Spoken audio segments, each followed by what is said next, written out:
It's Hauser. Wings Hauser. I mean, do I actually look like some tall, tan, golden boy who runs up and down the beach in slow motion in tiny, tight trunks, huh? Is that what I look like? Wrong, huh? Does this look like Pamela Anderson? No, sir. No, sir, what? No, sir. Yes, sir, Mr. Hauser.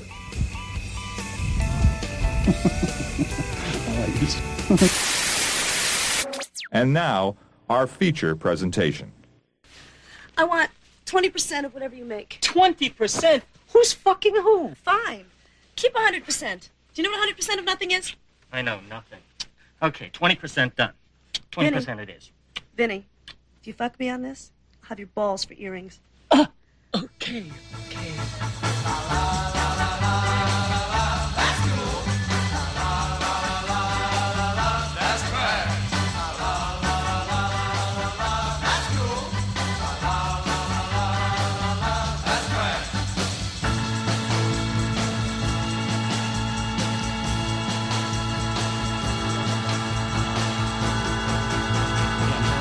That's trash. Hello? Welcome to that. Should I just say hi? Hi, everybody. It's a podcast. Okay. Hello, welcome to That's Cool, That's Trash, the podcast where we talk about, so fucking close. It's like muscle memory. And then you realize, I'm riding a bike. I'm riding a fuck. Okay. Hello, and welcome to That's Cool, That's Trash, the podcast where we watch a psychotronic movie online, then get together on Skype to break down the crazy. I'm Matt Howell, and I'm joined today by a council elder, Joe. Hey, Joe. Hello. And our friend Jack, formerly from Rogue Riffers. Hey, Jack. How's it going, guys? Thanks for joining us, gentlemen. So, thanks for having me. Yeah, I'm so stoked to be talking to you right now. You've been on a previous episode when we did the Wings Hauser month, I think 2 years ago. Yeah. With one of your Rogue Riffer alumni. And his dog, if you recall. And his dog. Yeah. And so folks who listen to the show know that around these parts, June is Wings Hauser month, and we celebrate all things Wings Hauser with celebration of his filmography. And it's July. But that doesn't mean that we can't celebrate him now. The reason that we're doing this in July is because I had some crazy stuff going on at work, and I didn't have a chance to do my normal 2 Wings episodes. So I knew Joe wanted to jump on. Joe appreciates Wings, and Jack expressed interest, and so here we are, finally getting to it. Yeah. And boy, did we get to it. We got to it hard. This time around, we're going to be watching Bedroom Eyes 2 from 1989. And it's directed by Chuck Vincent, who has an interesting kind of filmography. I don't know if you guys got a chance to check out his stuff much. Mm-mm. He's done some comedy stuff. He came up in the theater crowd. He kind of had legit roots. And but then he used a lot of porno thespians and did a lot of sex comedies, like things called Puss in Boots, Dirty Lily, Jack and Jill, Misbehavin', Bordello. Oh, hold on, let me guess. Sex crimes in the 70s. These are late 70s, early 80s. Sex Crimes 2084 from 1985. I didn't see that one. In the future. Hold on. He's like, you've got approximately, by my count, 63 years until that happens, so you'll have plenty of time. Yeah. So he was in the future. There are 2 parts of what is like a Law and Order thing, like chung chung. And they're like Sex Crimes 2084. Yeah, just use a sex noise instead. Just something really awful. So it says IMDb says he churned out a slew of often humorous and frequently arousing hardcore X-rated movies. Those were some of those we listed off. And it said among the popular porno thespians he regularly worked with are Veronica Hart, Samantha Fox, not the Samantha Fox you're thinking of from the music world, and Jamie Gillis. And outside of his hardcore porn fare, he also did some legitimate, in air quotes, R-rated low-budget films, such as the amusing lowbrow comedies Summer Camp, Hot T-Shirts, COD, Preppies, Hollywood Hot Tubs, which I've seen, Wimps, Sex Appeal, Slammer Girls, New York's Finest, and the horror shocker Deranged, where I think I saw. He did Warrior Queen, which I've definitely seen. But I think probably Warrior Deranged. Queen, Deranged, and Hollywood Hot Tubs, Bedroom Eyes 2 are probably the most most widely seen ones. That whole filmography sounds made up, but wait, is this the part that Okay, is legitimate in quotes, or did you just say it with like vocal? No, it quotes? had. I know. I said the word air quotes, but when it's in print, it's just quotes. So he also did quote unquote legitimate R-rated low budget films. I think that's important. That's an important distinction to make. I'd like to talk for a sec. Can you speak on porno thespians? That's a term I've not heard till today. Okay, so these are adult film people. Okay, who, but not because thespians would performers? imply that they performed on the grand stage and not in front Yes. of a Right, like they're handheld treading the VHS camera. like they're all the treading world is a boards. bed. You've It's like never they're heard treading- that Shakespeare quote? They're treading the boards and performing Hamlet and stuff, and then like treading the broads. you know, more like it. treading All the the world's broads. a tanning bed. They're treading the boobs, and they're doing like sexy Hamlet or whatever. Sexy Hamlet. Okay, so I think honestly, in all seriousness, that those handful of people actually did some non X-rated acting in B and exploitation films. So Fair. I think the thespian label, I completely understand your issue with it, but I think that it means that they, much like in that Wings movie, Joe, we watched with what's her name? She was trying to Ginger Lynn Allen. Right. She actually transitioned from hardcore film to B trash and horror. Well, and that I should point Didn't out she that do some Rick Sloan movies? Wasn't she in the Vice Squad movies, Ginger Lynn Allen? Yes, Rick Sloan's the guy that did Hobgoblins, right? Yeah. Yeah, that one I was just describing, Mind, Body, and Soul was by him also. Oh yeah. But I should point out, like, to anyone younger than us, I guess, that used to at least seemingly be an almost legitimate sort of career path, was to be in adult films and be like, oh, this would be my in, and I can be a legit actress from that. And Well, I didn't really. At least didn't that's really what a lot have- of porn producers used to tell people. Yeah, are you joking? But I can't tell if you're joking or not, Joe. No. Hold on. I'm saying it wasn't. How It wasn't a many? legitimate. Hold on. Hold on. I'm saying it wasn't a legitimate path, but it was seen as such. People often tried to do that, whereas It's like seen by the actresses, public. adult film actresses today would be like, or actors or performers or whatever, are just gonna do that. Like that's it. Yeah. Like you're gonna make it big in that industry, but most people are pretty aware that that's not your ticket to, like, you know, being That one lady that put the being in baseball bat blockbuster inside film. of her, she was on that movie about the Entourage. She was in there, right? The movie called Legitimacy? Entourage? You mean What's it? Entourage? Yeah, Entourage. She You was say on the Jodeci? show. Who is it? Jenna Jameson? No, more like darker hair. That's all I got. Sasha Grey? She has Yeah, more that's the darker one. hair. Yeah.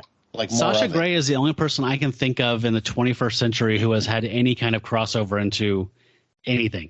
Yeah. And any crossover she had was legitimized by Steven Soderbergh doing a sort of meta film on her.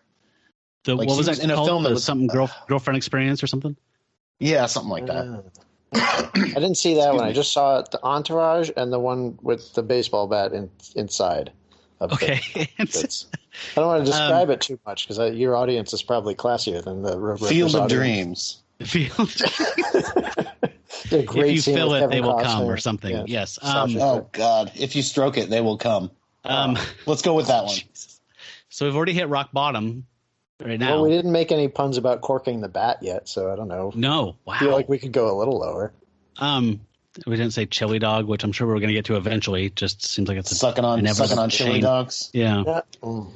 No, and Sasha Grey also, I think whatever that Soderbergh thing is, Joe, also got spun out into a like IFC or something TV series that like Amy Seimetz like directed a bunch of episodes of. I don't know if you guys are fans of hers. I love Amy Seimetz. I think she's I don't know rad. who she is. What did she do? She was in, you know, the guy who made Primer. His second film was called Upstream Color, and she starred in that. And she's been in a bunch of indie films. She's a director. She writes a bunch of stuff. Her last film was called She Dies Tomorrow, which came out during the pandemic. It was supposed to be at a bunch of festivals, and then it just went to VOD because of the pandemic. But yeah, she's super talented. I love her. Like one of my creative crushes.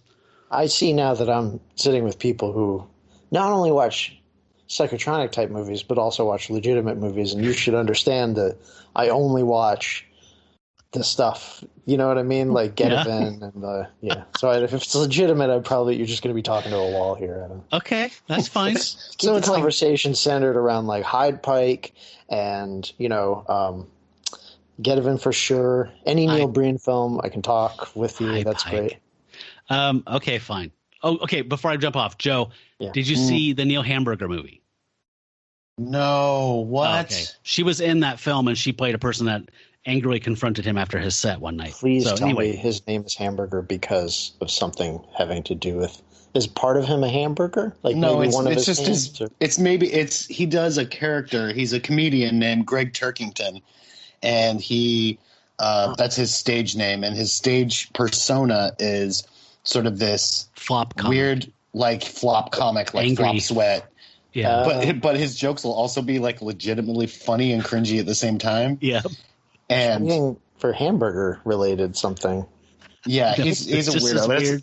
It's a very Kaufman-esque kind of character. Yes. Okay. I think the easiest like reference to what Joe just described is like his go-to joke that crosses as cringe, but also legitimately funny. Sorry, is like, what do you call a rhinoceros crossed with Elton John?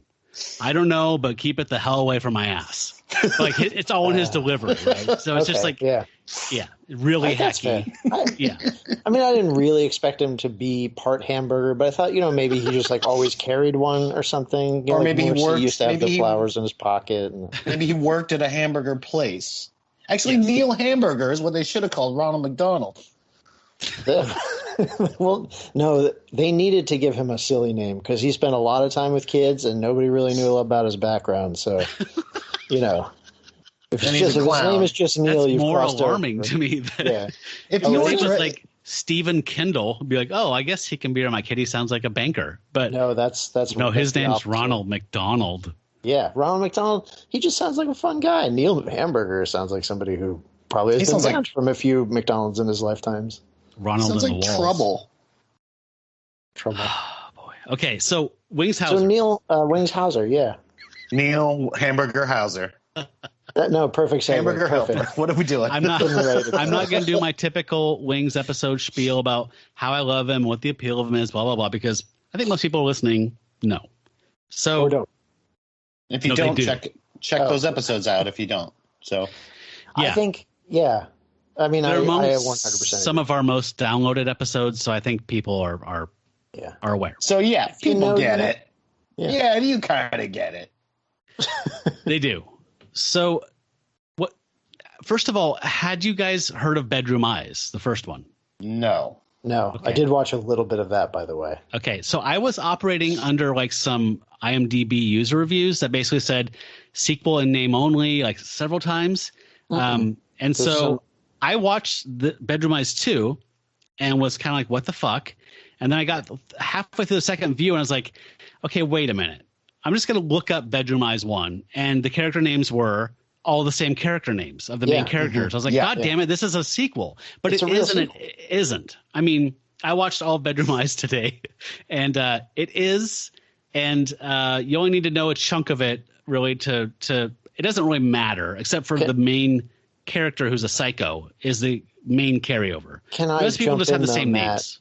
Can I ask you, is the important part that you need to know from the first Bedroom Eyes made in 1984, the first 5 minutes of the movie where the main character does the weirdest 5K that's ever been done in his life and involves cigarette smoking, parking tickets, peeping on a Christmas strip show that the lady's doing? Not really sure, but... Stepping in dog shit. So I assume that when you say you only need to know of a chunk of it, that's the chunk. I'm going to give Joe... the 3-sentence recap in a second here. Oh, okay. Well, I just wanted to say I think their big mistake was calling it Bedroom Eyes 1 because that implies a sequel. They're locked in. Then you just go out and make Bedroom Eyes 2 and you're gonna be connected, Yeah. So Joe, in the first film, this guy plays Harry Ross, a stockbroker, which explains why the fuck this stockbroking thing happened at all in this movie. Yeah. So he jogs and he happens across. I forgot why, but he just looks in a window and sees this sexy shit happening, and he's drawn to it. There's no lead into it. Okay, so he gets drawn to this world of perversion and watching this woman have these erotic liaisons in this room, And then he starts seeing a psychiatrist named Alex, who is like our Alexandra in this one, but not really. And he works with a woman named Carolyn that is like a secretary or something at his firm. That's about the extent of it. But in the end, he is blamed for the murder that this woman does. The police there's a manhunt after him. Since he's all over the papers and the news, the killer knows who he is, stalks him, finds him, ties him up to a bed, is about to have sex with him. That's Joe Beth. And then the police bust in, and Alex, his psychiatrist / brand new girlfriend as of last night, save him. Unethical. Joe Beth goes to jail. Vastly. Joe Beth goes to jail. It's implied that he and Alex, his shrink, are now a couple, and that's the end of the film. So that's all you need to know going into Bedroom Eyes 2. Does that help anything? That's probably more than I need to know, and it doesn't help at all. But really. I'll tell you, though, it's worth watching because it has a very 80s sensibility about going to a psychiatrist. Like, Harry's super embarrassed about it at first. And there's all these stupid jokes about it. Like, his secretary tells him he looks tired, and he's like, oh, it's all the sleep I've been getting.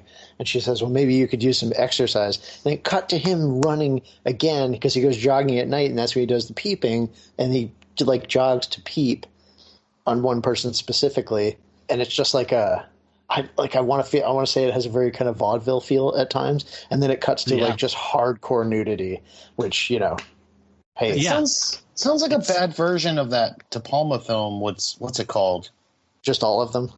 Yeah. No, but I'm not a De Palma fan. But no, it's Canadian Basic De Palma. Instinct, or there's the one though. Instinct? There's the one. No, that's Blowout. No, there's the one where it's the guy and he looks in, he's watching the lady. But you just described so many movies, so many like Skinamax movies from the 90s. I mean, it's like if you walked in Blockbuster in the 80s, it would have been in the Peeping Tom section. That was called it was tastefully renamed the Thriller section in the 1990s. Ah, so. Yes. I recall Bruce Willis's Color of Night and all of the Poison Ivy movies. Mm-hmm. Don't make me Indecent Proposal. Where would that fall? Oh, that was like a legitimate movie. That's in the business section. Yeah. Why don't one of you two kind of, just in case people aren't really aware of people who are younger than us that didn't grow up with cable and that kind of, being able to stream whatever filth you want to, kind of explain the landscape of the 80s and the new movie channels that were existing and why this exists. Because Bedroom Eyes 1984 was a kind of a sleeper hit. It had a very limited theatrical run, but I think you guys know where it rose to prominence in people's living rooms. Yeah. So can somebody take a crack at just explaining how the erotic thriller kind of became a thing for 10 years? Well, the year was 1984, and people were burned out on Pac-Man and hard up for tits. The only way I see nothing wrong with this. The only way that you could see pornography was to purchase a magazine or to be a subscriber to the Playboy channel, which meant you had to have a satellite dish. Or a tape in a giant clamshell box. Yeah, right. So video stores. So let's talk about that. Really were called clamshell. There used to be stores where you could buy videos. And so instead of just like picking stuff off your TV, you'd have to physically go down to a place and browse stuff like a library. And we still have those, right? I mean, libraries. Yeah, those are still around? We're still paying for one. Okay, good. So it's like that, except you pay for it instead of like just rent or whatever. Check it out. Okay, but you got to be fair to the millennial generations. They generally like latch on to the absolutely most absurd part of things, and like I know most of the Gen Z millennial types that I know have like more interest in videos and collecting the actual NES cartridges than I ever did. Yeah, like, right. But it's always like, I collect VHS stuff, but it's like only WrestleMania. But I mean, well, maybe. Yeah. There's a huge horror VHS. Okay, no, that makes sense. That makes sense. I think they know they have romanticized, Blockbuster because they were like 2 when Blockbuster was still alive, and right. However old the child is when they start. I'm kind of being like overly back in my day because they did that last Blockbuster thing and all that, the last Blockbuster in Bend, Oregon. But so video stores, but the mom and pop video stores, there weren't these big ones. They used to have like kind of a back adult section, and so you'd see stuff like that if you could get behind the beaded curtain. You could, well, Most of us and didn't, to be though. fair, like some blockbusters had NC-17 movies. Like I rented Revenge of the Cheerleaders many times from my local Blockbuster without any shame. You just had to be 17. But I think that's the linchpin here. This is the thing that Matt might be getting at, is that you needed to be 18 to get pornography unless you knew somebody who had a stash somewhere in the woods, or like, you know, you just had like an older brother with low moral character.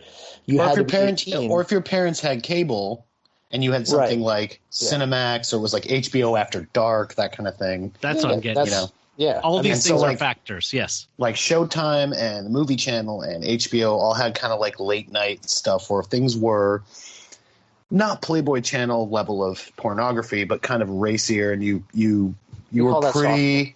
Yeah, it was softcore, like just some situation where you were sort of guaranteed a boob shot, basically. Yeah. And I think there's a large part of the population, Joe and Jack, that were like not interested in going to rent a porn, even at like whatever. Like there's like they could be your parents or whatever. Just like I would totally watch something erotic with my wife at 1 a.m. on Saturday night, but I don't want to go rent a hardcore porno at some video store where I know the guy or I know somebody working there. Here's a fun little aside to that. Scratched an itch. Personal note on that: my parents had a dubbed, like a tape. They dubbed off television. I think it was off. It had to be off PBS. It was Lady Chatterley's Lover, like the D.H. Lawrence thing. And because it's D.H. Lawrence and it's PBS, it was like boobs are okay because it's artistic. But they had that. That was their or Benny Hill. Their, like, Boobs were okay on porno Benny tape. Hill as well. Yeah, Which I assume is that's a basically boner for killer, the same though, man. reason. But that is a boner killer. You don't throw on Benny Hill and then get in the mood. Jackety Don't you? Sacks? Yeah, I mean, sorry. No, I think guess it's. I I did. think it's. Yeah, I think it's the yakety sax that's kind of like. I think even if the boobs were like exciting for a second, you'd be like, as soon as you heard. So can I ask you guys Some something? of us were more hard up than others, so I'm just going to go ahead and say maybe it depends on the individual, but well. So Mandela effect thing here. I've had this conversation we're having right now with many people, and it seems like it's a coin toss whether or not they believe that there were almost boobs or there were boobs. In Benny Hill? Yes. Yeah. I firmly remember there. I grew up thinking there were, and the more I've talked to people growing up, I'm like, I think I just thought there were because I was little and it was racy, and there's girls covering themselves after he pulled the top off, but they didn't actually show anything.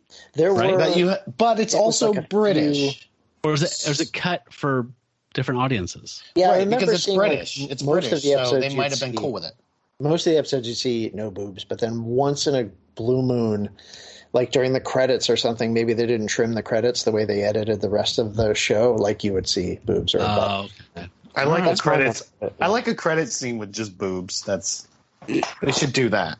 They wouldn't cut the credits from streaming services if it had just had boobs. That should be, you know how like they in the 2000s all the movies did outtakes during the credit scenes. Bring it back, but just with boob. I mean, it could be boob outtakes, but if it was, anyway, Boob outtakes. yeah, Like whoops. I think we've done this on another show, so I'm not going to belabor it. But You I think guys that should ultimately a do lot of this. this stuff comes up from film noir and the classic era, where all sexuality was mostly implied. Yeah. And then as Which is the late '60s happened and relaxing of the film, censorship and whatever. Yeah. Just those two things kind of came together naturally, just like erotic, Organically, like a elements. man and a woman who love each Yes. other very much. Yes. So I think that that kind of happened in, the giallo films from Italy that were kind of thrillery, exploitative things that were sexy in their own way. And so it was just kind of a steady path to get to where we got. But then you throw in cable and VHS and it just kind of makes sense, right? So Yeah. it kind of reigned for a while where there was these sexy thrillers with saxophone music and a guy in over his head or stumbling into a thing and crazy lovemaking and whatever. So that's how we got there. And this thing has more saxophone in it than the entire Lethal Weapon trilogy. Like it's a lot. It's a lot.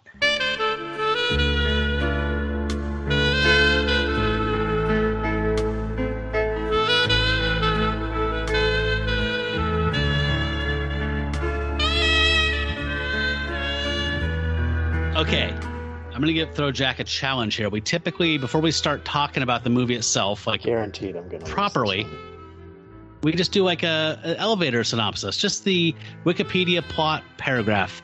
What is this about?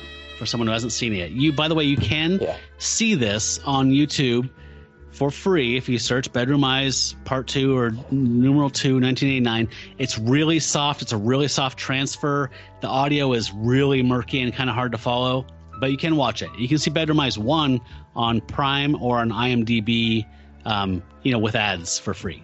Yeah. But I'd watch Part 2 because it has wings in it. On Rogophers, we used to call this the 10,000 foot view.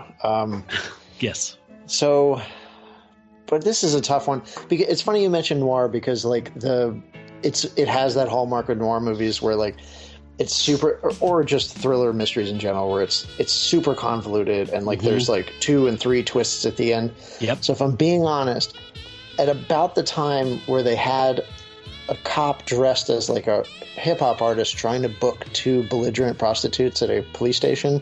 Yes. I kind of like, I didn't check out, but I just forgot what the rest of the movie was about because I was so thrilled about that. But anyway, 10,000 foot view. I'm going to say a stockbroker experiencing some marital difficulties with a confused romantic past gets involved in a revenge plot where he is the intended victim and there's lots of sexy thrilling along the way. And then it turns out that the people that you think are responsible aren't responsible at the end. And it really is, Hey, that's the twist. No spoilers, Okay. I guess you would. So you wouldn't if that was the TV guide. No. But if you were doing an elevator pitch, you go, but the twist is. Right. Yeah. So okay. Fair enough. The twist is you wouldn't hear an last. elevator pitch, right? You wouldn't hear an elevator pitch and go, "Whoa, no spoilers!" Like you need to know that, that happens. But Joe, did you write a TV guide synopsis? I didn't this time around. Okay. It would have been Jack did a great job, but the 10,000 foot view was it's basically the same thing, yeah. But it reminds me of M. Night Shyamalan because I saw he's got a new film coming out. Did you see that? Have you seen ads for that? I just was aware. No, I was just aware it was coming out as of a day or two ago. I didn't hear about it till then. It's like people go on a beach and then every minute that passes is like a year of their life or something, and they age. Why? Can we hold on? Can we stop, why do they keep letting him make movies? I'm serious, people need to just stop doing this kind of writing where they think they had where it's the clever. The point turns on some ostensibly clever trick, you know what I mean? As it turns out he was dead the whole time, or that doesn't motivate a whole story. And every other M. Night, I mean, do people still like him? That's what I don't get. Is it? That's what I don't understand. That is why do they keep making him maybe they're making him make movies. But it wasn't just him. There was Birdcage, A Quiet Place, all these stupid movies that just turned on a stupid gimmick. Oh, Bird Box. No offense. Bird Box, yeah. Bird Box. The one where she's in the canoe. Sandra the lady Bullock. from Speed. Yeah, that's Bird Box. Bird Box. But that book was actually good. I like that book. You talk about Speed if you guys want. But M. Night, he's not putting butts in seats, right? With the one where it's the plants are scary or whatever. Or it's the air. The air is the monster. The Happening, nobody's. Ugh. I mean, are people just yes? I've seen that 4 times. I love that movie. I loved Unbreakable. I'm going out to see this M. Night Shyamalan movie starring Mark Wahlberg. Yeah, really? Yeah. For me, The Lady in the Water, or whatever that was called, that one's amazing because it's so bad that it's compelling. That's how I feel about The Happening. I did not get that from Lady in the Water. Okay, it's him just getting revenge on critics. It's him saying writers and filmmakers are the real creators.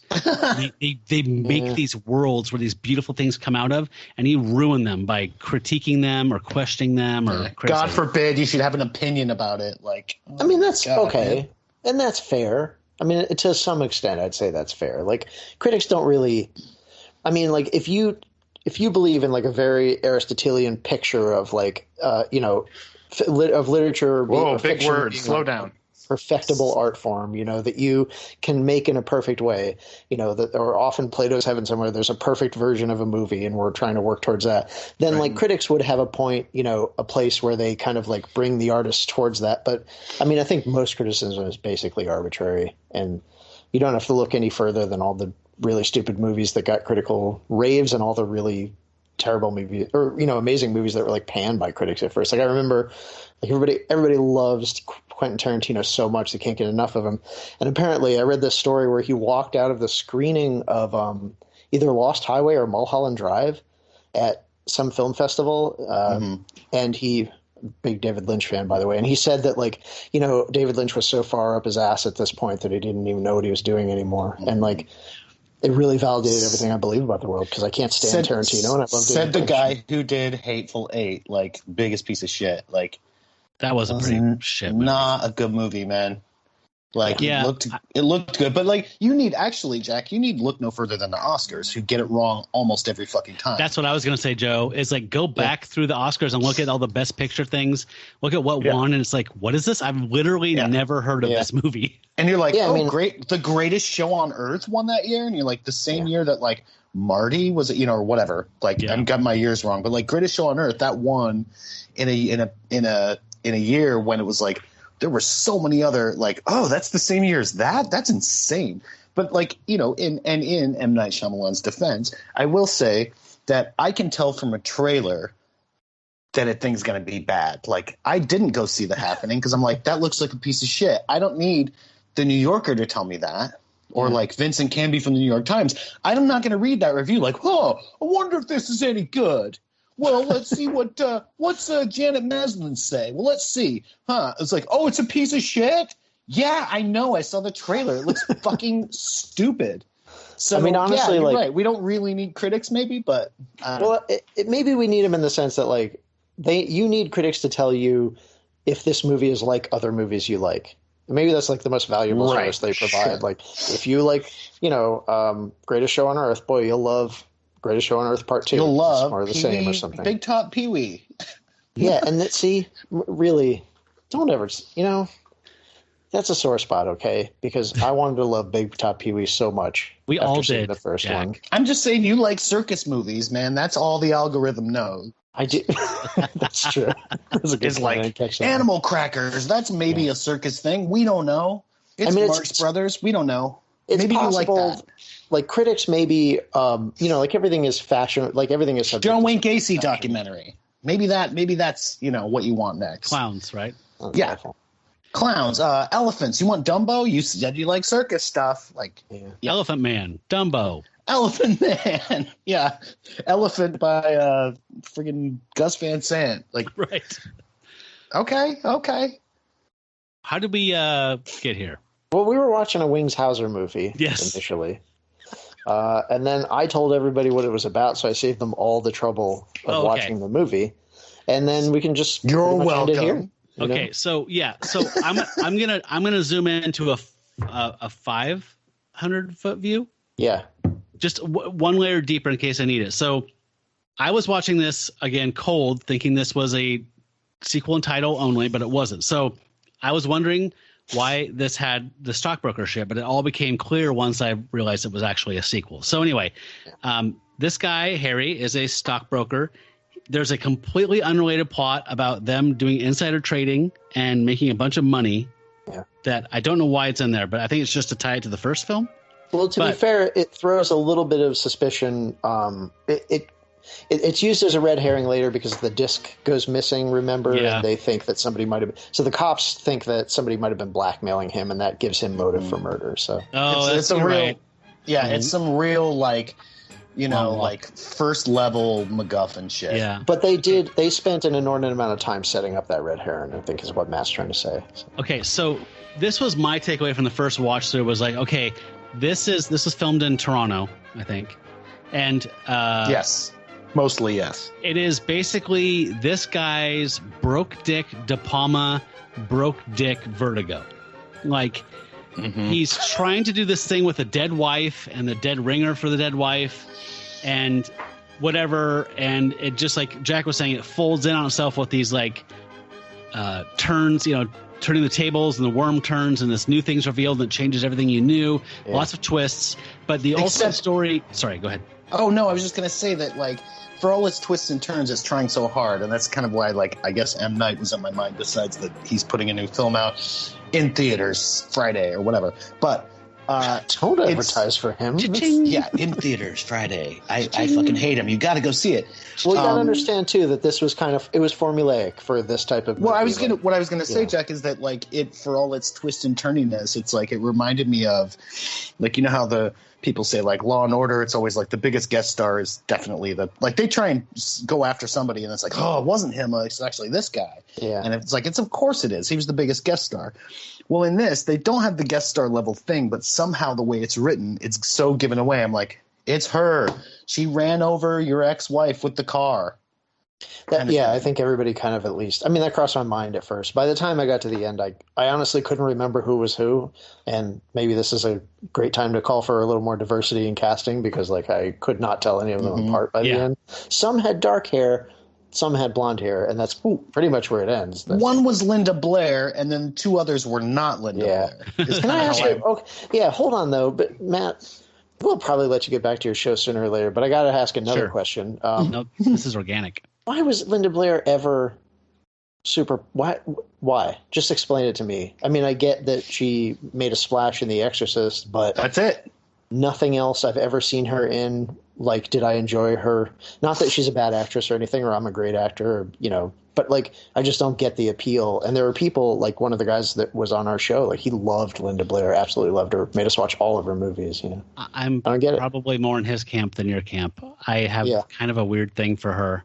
Well, that's perfect then. Okay, yeah, so talk about that. So, I mean, once she became an adult, she did whatever that Women in Prison movie was, where she, it was Reagan grown up, showing everything, taking all of her kid off in a shower in a prison. So I mean, it's like if you're a sleazy film fan, I don't know. Honestly, her acting never blows me away as an adult at all. But something about her appeals to me, and she's got some assets that I enjoy seeing on the screen. I get that because I saw.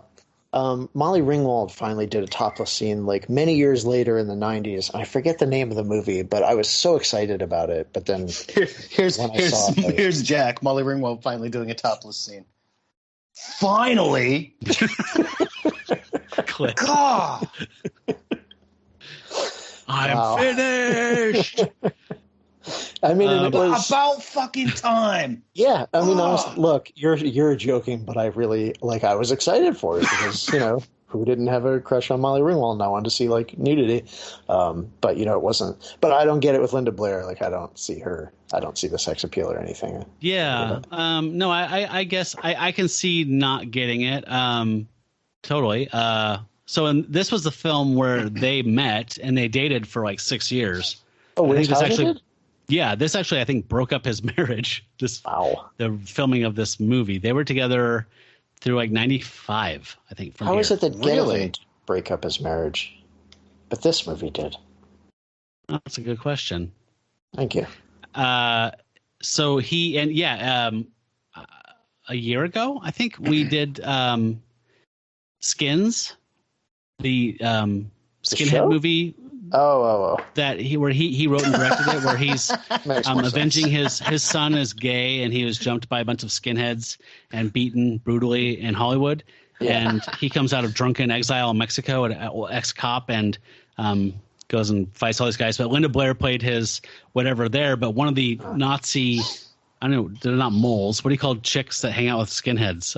Nazi losers, yeah. Nazis. Thank you. Nazis. Nazis? It's his current wife. So he met his current wife while he was making a film with Linda Blair in 1994 or 5. Yeah. Her name's Calla Lily. Oh, like the flower. Yeah. Mm-hmm. They're still together to this day. What are ladies that? What do you call a lady who lives with a Nazi? The Nazi. But what was the word? What was the word? What was the term? I didn't hear. Know. Yeah. No, I was saying like gangster mole or MOLL. Is that how you say that? Mole? Oh yeah. Oh, like women that hang out with gangsters. Mall, mall. Mall. I was saying it wrong. Sorry, gangster mall. I don't think skinheads have a sophisticated sort of like hierarchy like that. I think they're like anyone that will let me push them around. and not call me a shitbag, like, you know. Yeah. And that's gonna half agree with my shit. Like that's what they're going with. Was Linda Blair also in the Wilding? That was the one we did for the year before last. I didn't think so. The cop movie with Joey Travolta. The one with Wings Hauser where it was about the Central Park 7 or whatever. What was the name of that then? Wilding. Oh, Joey Travolta was in that. Yeah, he was his partner. Oh, how am I supposed to remember? You need to lay off the sauce, my friend. It was 2 years ago. And to be fair, like most changed my life. Yeah. Most of the movies we watched at that time were not watched carefully we were so busy trying to talk over one another and, like make jokes and stuff. But you did that show with me, didn't you? Yeah. But I watched it with them. Oh, you did? We did it the night before. I watched it with them and then, so you watched it in kind of more of a riffy kind of way. Yeah. You didn't tell me till just now. On the air. You son of a bitch. Listen, man, that show was golden.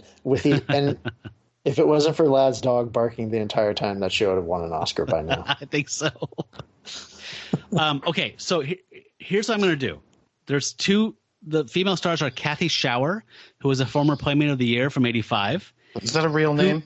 Heir to the Shower Empire. Yes, and she gave a oddly solid performance, especially stacked up against Linda Blair as like one's a professional actor, one's a nude model, and I thought she actually was better than Linda Blair was in this. But so he has married this woman named Carolyn.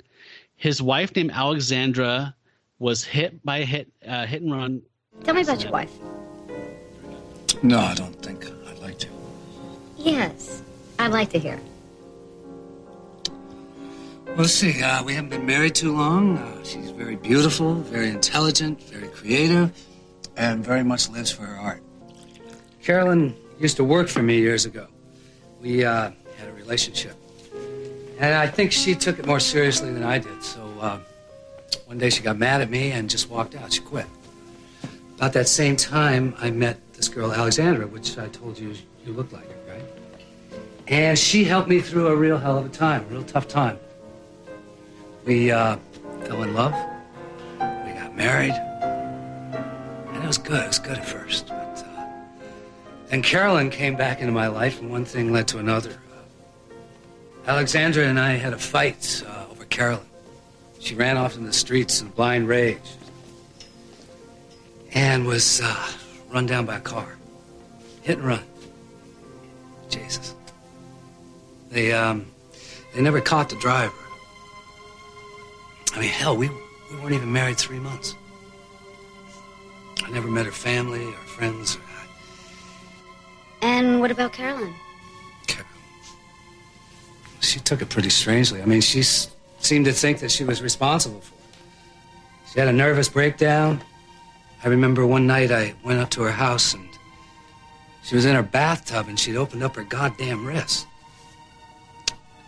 Anyhow, she got out of the hospital, went to France. And, I don't know, she seems all right now. Distant. Very distant. Why am I telling you all this? And so Carolyn is a hoity-toity art dealer in Manhattan, and he's a stockbroker. Those are the main things you need to know right here, right? Yeah. That's it. Yeah. For us to talk about this in kind of sequence or just kind of, Oh, and he has kind of a little toady friend that's his stockbroker partner. Dude. Is it Neil? Is that his name? Or? Did I get his no, it's Lenny, Teddy. I don't know because the sound was really bad, so it didn't stick with me. There's only 3 men in this movie. How are we not? Yeah. Well, but he's like a little, a short guy with a mustache. No, I'll tell you what he looks like. If they had cast Ringo Starr to play Boner from Growing Pains, that's what he'd look like. Yeah, he kind of it's funny you say that. He reminded me of the guy who played Nick Cage's friend in Valley Girl. Like this kind of right? Yeah, kind of like that, same energy. And that guy was in some horror movies too, but I don't remember what they are. But this guy specifically, though, I didn't look him up, and so I apologize, but I swear he looks just like a guy in a movie that, like it's had to be a Mystery Science Theater that I've seen multiple times, and I don't remember which one, but I'm like, he's definitely in like Time Chasers or some shit. Like, no, and it's probably not. His name is Joe Giardina. He was in Bedroom Eyes 2, Cleo/Leo, and Alexa, all in 1989 or 1988. Those 3 roles were his only credits. Maybe so under that. He had a good year. Yeah. He had a great fucking year. Is Cleo/Leo a reimagining of Glenn or Glenda? Please say yes. Victor Victoria.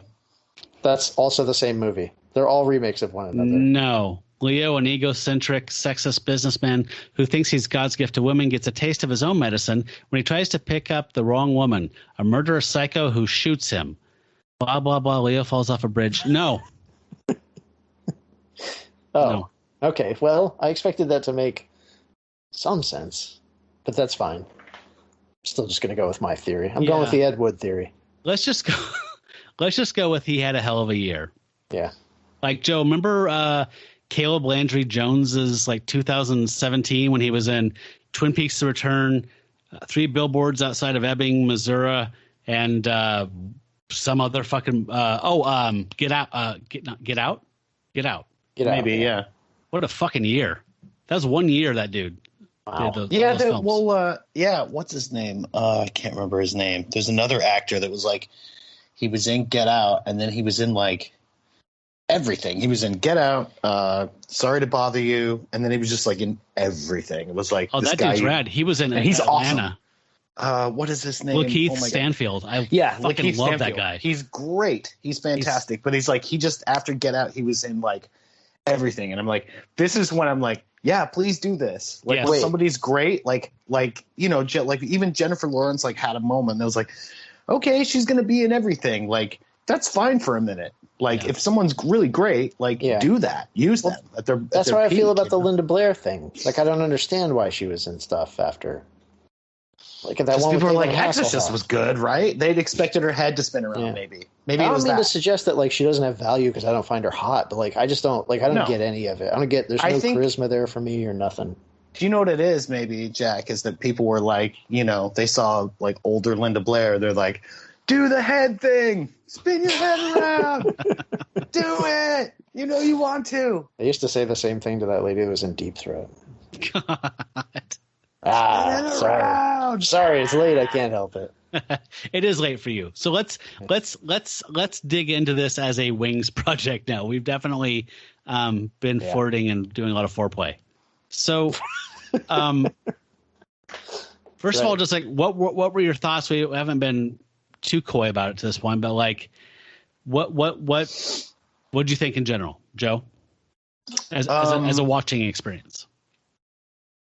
Well, the video and audio issues aside, like I didn't have a problem imagining better fidelity on those ends, and if I saw this, I'd be like, it feels very much like when I saw that it was shot in Toronto, that kind of made sense. It felt like a CBC thing or a Cinemax thing. It felt made for TV, I guess is what I'm trying to say.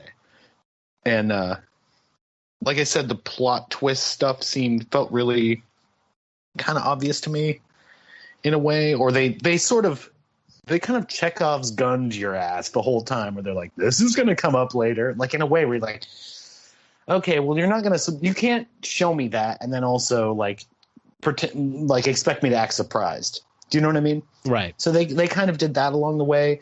So that was a thing that didn't really set with me. And then it just seemed sort of, it's there. I know what it's trying to do. I felt like there was some kind of a lot of tapping, sort of like, I don't know what the script was, but like, how it was written, whatever. But the thing with the like telling the story of, well, I'm assuming there's a script, and it says there is, but there's like, that whole thing with the opera and like, I'm going to tell the story of Tosca or whatever. And then there was the other one, like, the philosopher such and such. And like, so you must be a little nervous about tomorrow. A bit, but Trivia's been very supportive. Trivia? Was that your girlfriend? Trivia's your wife. My wife? Well, that's what everyone downtown calls her. Ah, I see. She's very changeable, as you know. Somebody once compared her to that Greek deity with 3 images. The moon, the hunter, and the queen of hell. The sacrifices were made to her at the crossroads. Or trivia. Trivia. Right. Well, it sounds like a very interesting group you got downtown. I was just like, oh, okay, so a college sophomore wrote a fucking script and was like, oh, I'm going to put these little, education nuggets in there, drop these truth bombs on you. Like, that's kind of, and then the art, there's a lot of art in this thing because, of course, his wife. This is art. How dare you? His wife is an art dealer, or a gallery owner, rather. And yeah, so there's a lot of bad art in this. It's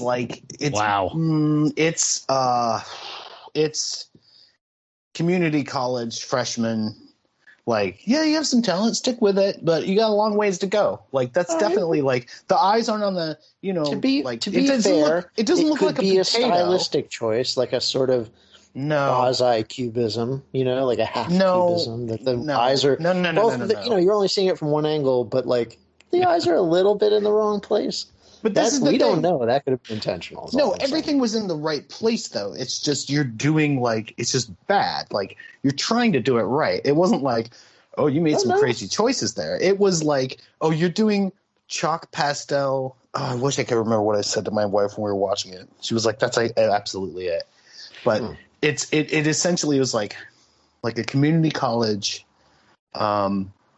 I'm going to draw you. It's like chalk pastels or oil pastels kind of thing. That's what it was. I said, it's like if they got a community college student to do the Family Ties portrait. So, Joe, can I ask you a question? So the first time that I apologize at home. You're trying to follow along. I can already tell this is going to be very loosey-goosey. You're going to have to edit a lot of this. Here's the thing. The art dealer wife, Wings goes to her gallery and he finds out that she's off seeing one of her artists that she handles. So he goes out to where that is, takes a ferry out to that island, and sees them making love. She's posing nude. He sees nude portraits from this artist that are clearly his wife, drives out to the dude's house, sees them looking through the window. Again, a lot of the stuff is like just service to tie these two films together, I think. So like the bedroom eyes voyeur thing, like, oh, he's looking through the window at his wife fucking her artist she handles. Yeah. And so he gets this revenge plot in mind. And so while he's doing this illegal trade stock deal, he goes to the aquarium in Toronto to relax. And Linda Blair. You mean New York. Sorry. New York Aquarium. He runs into Linda Blair. And they bump into each other, and he like picks up her sketchbook, and he's kind of staring at her, and we don't know why yet, but we find out later it's because she's a dead ringer, like fucking twin for his dead wife. But not in like the David Cronenberg sense where it's really skillful and artistic. It's sort of same actress playing two roles essentially. Yeah. Okay. So he goes into the Shark Tank thing, and he's just zoning out, watching these large fish in an aquarium, and realizes she's drawing him. And the drawing that she shows him, Joe, is so crude that I laughed out loud when I saw it. But it reminded me, you're a Lynch fan, Jackson, maybe you'll get this as well. In Twin Peaks, when Andy is drawing Leland from like a quarter profile, and it's just the back of his head during the court proceedings for his bail hearing. And Harry's like, he's like, hey, Harry, do you think I could sell this to the Gazette? They like these courtroom drawings. He's like, maybe try and get a little bit of his face in there. But it was like that quality. Well, it's funny because it feels like they made us feel like she was sitting there and he was standing there spacing out for 10 minutes. And in that 10 minutes, she was drawing the sharks and she worked him into the thing. So she's drawing him standing next to the thing. Yeah. And it's like, you didn't just do that, like just whip that up. You'd be like, I'm just going to keep doing my drawing and wait till this guy moves on. Not like, well, yeah. Like, how long would you have to sit there and be drawing and before you were like, okay, well, he's not moving. I guess he's just going to become part of my drawing. That's true. Okay, fine, Mr. Stair Guy. I'm going to interject here, and I'm going to say, first of all, whatever artist that they hired for this movie, I'm sure they didn't hire an artist for this movie. I have news for you. But I mean, that's relevant. Think about it. Like, look, that person is a better artist than any of us is. Who are we to sit here and talk shit about somebody's like earnest effort at like contributing something to this film? You need to see Joe's work, my Wrong. friend. Wrong. No, the special thanks too. That's where you go and you go, these are the 5 artists that they got to do all of the paintings and sketches that are in this movie, these people. And they said, your work's pretty good. Can you do something that looks like this? And we can't pay you, but you'll get credit in the movie. Table. Yeah, sure. And you can come on set of a real Hollywood movie in Toronto. Yeah, so that's what was going on, man. I love it the same way I love outsider art. I think like it was all done for free. Good that some poor craft services person got to draw some pictures for a movie. That's more valuable than no. I meant the artist got access to the craft services table. And same difference. Yeah, hey, perfect. Free M&Ms, all you can eat, M&Ms. Also, there's no like, it's not really outsider art. Like outsider art is like the guy that did the REM Reckoning cover. Yeah, but I mean like this is like someone who's an art student trying to be like good. Outsider. Like I don't. This isn't Darger. Right. Yeah, I mean, look, if we want to sit around and talk about how like critics are kind of pointless in a way, then we can't turn our back around and say, well, like this art's really terrible. I mean, like you can say, you know, Joe, if you're a magnificent artist, you can say like, look, I could do a lot better than this. But I mean, I personally couldn't, and I can't really take any. Sure, but here's my problem with that. My problem with it isn't that it's bad. My problem with it is the conceit of the film is that this is a good painting. This is an art gallery. Like a high-end art gallery in Manhattan. Yeah. This person is a great artist, and this guy is not lying when he says she has talent. That kind of thing. So It's what I like to call the masterpiece problem, which is like, okay, so you're going to do this whole thing, and then when you show it to me, if you show me and this character is a painter and he's like making it as an artist in New York, for example, when you show me that, like, I better be like, oh, that's pretty good. Listen, like, man, they blew their art money on Wings Hauser, okay? You don't get Wings Hauser for cheap. He doesn't just come do Bedroom Eyes 2 for nothing.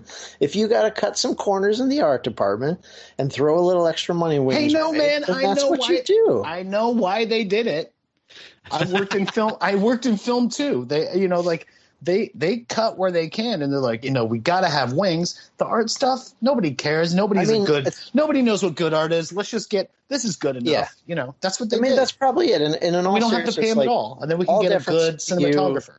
As an artist, like, and I'm just going to say this, I'm sorry, cover your ears, kids. Most people don't give a shit. They don't think that, like, the quality of the sketches in this movie is the thing that's going to, like, sink this right, movie. And that's why I'm saying they were banking on that, and they said, let's skimp on the budget for this and get some community college students and go, hey, we'll throw you in a movie. It's cool. You'll be able to put it on resume, but we're not going to pay for these drawings. We'll give you $50 for, like, to do this drawing. To the rest of us, like when I was watching the movie, I was just like, all right, well, it doesn't seem like a great sketch, but like it didn't ruin the movie for me. Like it really doesn't seem like a great sketch, but it does seem like it would have its own gallery show in Manhattan. Yeah. Like that's where I'm like, come on, man. This isn't the first place I'd start poking holes in things, I'd go a little farther back, I think. I mean, like I'm a writer. So writing bothers me. The dialogue in this movie is so canned. It sounds like it was like generated by, an artificial intelligence program. It's awful. It's horrible. But like to somebody who's not a writer, they're not going to go, that craft was not done to perfection. They're just going to go like, all right, it's one of these movies. Fuck it, So I slightly disagree with you in terms of this. Like, I think that what you're arguing is sort of like, oh, I can't enjoy CSI because I'm an actual forensic scientist at a police station and it isn't all like dark blue light and like this fancy like zoom enhanced shit. Like, no. I'm not saying like, well, technically art's not like that and this is bullshit. Like they're tricking people. Like, I see Gremlins and I see a projector that's like not a platter system. I'm like, no one uses this old timey, like they showed us that because they're like, no one will understand what this is if you don't show the thing that looks like an icon of a movie projector. Right. So that's not my problem. My problem is if you paid an artist, a couple $100 to do something that would look like slightly, just not super bad, just like, okay, it's competent. It's not great. It's not like gallery level, but whatever. I'd be like, all right. But these were like we laughed out loud when we saw some of these. Like we did as well. Really? So that's going to take me out of the film. So it's like, yes, you're able to go along with it, fine, but like I don't think it's nitpicking to say like you might want to like crank that up a notch to be like competent, because so much of this film and the plot like hinges on like an art gallery, an artist, look, two artists. There's so much of that in the movies already. The guy that's fucking her and Linda Blair's character, both artists. Look, Joseph, then there's a whole art gallery. Before we derail the whole show here, hang on. Let me just defend myself, and I'm going to say it's one of many things in a movie that does a lot of things poorly. And the whole – that's true. I mean, but hang on. Let me say my part now. Like the thriller, the mystery thriller, the erotic thriller followed a very specific pattern, and this movie did it poorly. Like it hinges not only on like this artwork being central to the plot, but it hinges on delivering the twists at the right pace and with the right amount of buildup that the audience like kind of understands it and expects it, but doesn't quite get it just ahead of time. And it doesn't do that well either. So I'm saying like there's all kinds of stuff that just don't work, and the art is just one of many things that just doesn't work. I don't think it's more or less important than any other. I would just respectfully like would question like that being the thing that stood out the most, which is what it seems like is happening for you guys. And I'll let that be the last thing I say about it. Right. I just think it feels more like an afterthought than anything, because you can't have the writing be an afterthought. Clearly there had to be a script that was badly done. Things were badly done along the way, but it was like, oh fuck, like last minute they were like, oh shit, well we need like, what's going to be the painting that's staring him down? That's his wife. Like, and they just like didn't think about it and didn't run it, didn't ask anybody like, this is good, right? Like they just, that level, like the writing, you're locked into the script. So once you're filming and doing that, like I get it. Like they fucked up on a lot of levels, but that one feels like phoned in at the end. Yeah, because you're an artist, and that's like, it hurts to see the things we love done poorly, and I can relate. Yeah. Matt, you look like you've been trying to say something for like a while now here. No, I've been listening to you two. Oh, okay. All right. Just been waiting for you guys to be like, put them up. The sexual tension is killing me. Put them up. We're trying to fix movies here. We're trying to solve movies, Matt. No, I love it. All right. I know what I'd do if I had a time machine. Meanwhile, Hitler in 1943 is still just delivering speeches as usual. That'll blow over. But the art in this movie, impeccable. That'll blow over. But this cannot stand. I just want to be able to find points where I can drop some of these clips in, because I think people do enjoy hearing the absurd. Oh, yeah, I forgot dialogue. to request one, but boy, we didn't talk about that sex scene in the beginning between the prostitute and the other stockbroker guy. Wait, she's a prostitute? Yes. No, she's like a business lady, and they have a business deal. But aren't they also? They're like, that's what I don't. When they go to the bar to meet, she's already talking to an older dude. Because I'm pretty sure she like says stuff about maybe it's implied. I don't know. I think no, because she gives him information. There's like she's a Wall Street person, and she's got insider business information. Her clients are like Wall Street people. No, there's something. I don't think so, because I was tripping out on that. I watched this 3 times, and like there's something that he says when they leave the bar and go to the hotel room. Yeah. There's one line that he says that suggests that, I don't want to say that she's not attractive, but like that they have a relationship of convenience. Like she has tons of people. She gets cut in on these things because she is an insider, like Joe's saying, but they just fuck because they're fuck buddies. Yeah. Well, I swear to God, that's what it is. I think so. That was my impression. I think it didn't make any sense because he's hideous, and he's just pounding away on her and talking the whole time. Yeah, I think the way they sort of get to it without any foreplay or whatever, I took that to mean that I took that as more evidence that this was like because they just start mechanically undressing. I thought it's because she's an important business person, and she's like, I got a business lunch in 20 minutes. Like, make it quick. Can you do a listener poll, and can you have someone help us figure out if like this lady's a prostitute or a stockbroker? Here's my I think that's a great idea, and I think my rationale for thinking she's not just like a high-end prostitute or whatever is that it's the 80s in movies, and movies loved to tell us it's like this is the era of Pretty Woman. Yeah. movies love to tell us when there was a hooker, you know, like, oh, it's like they kind of do all the Wait, there was a hooker things. in Pretty Woman? Yeah. So wait a minute. So why would she say, don't fuck me on this, or I'll have your balls for earrings? If she's just getting paid to give tips she's getting from other brokers and screwing people, why would you say, don't fuck me on this? Like, right. Cause she's like, I could get fucking busted bad. Like, yeah, if she could get SEC fucked. Like in jail. Because she's a broker. Clientele depend. Yeah, you guys could be right. I don't know. I just hold on one second. Let me just play a little bit of this balls for earrings clip, and let me see if I'm high. God, can you do the whole sex? The whole sex scene's only about 30 or 40 seconds. Let's see what we have.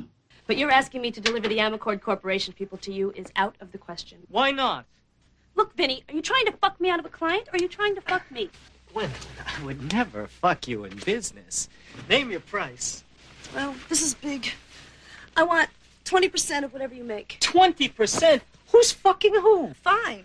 Keep 100%. Do you know what 100% of nothing is? I know nothing. Okay, 20% done.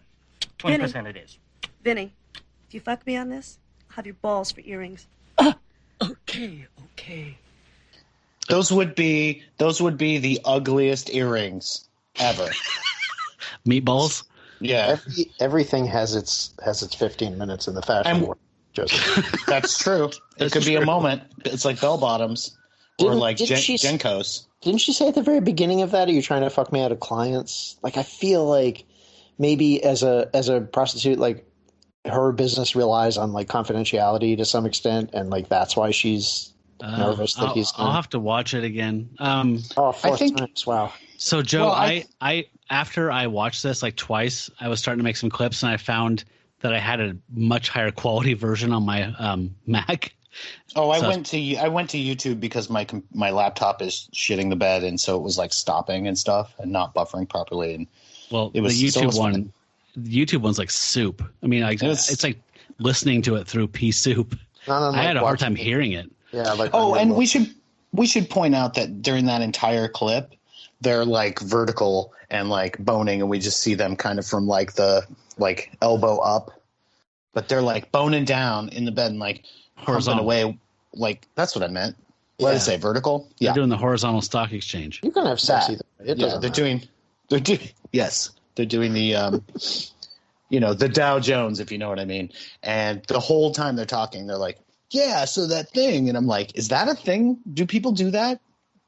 Where they're just like pounding, just boning down and going like, so I'm thinking we should get some plants for the backyard. Or, I can answer your question. They do not do that. People do that. I know people who have said that, admitted, longtime married couples that admit that they, someone makes small talk and just babbles about like just nonsensical bullshit. Oh my God! While they're pounding away on their wife.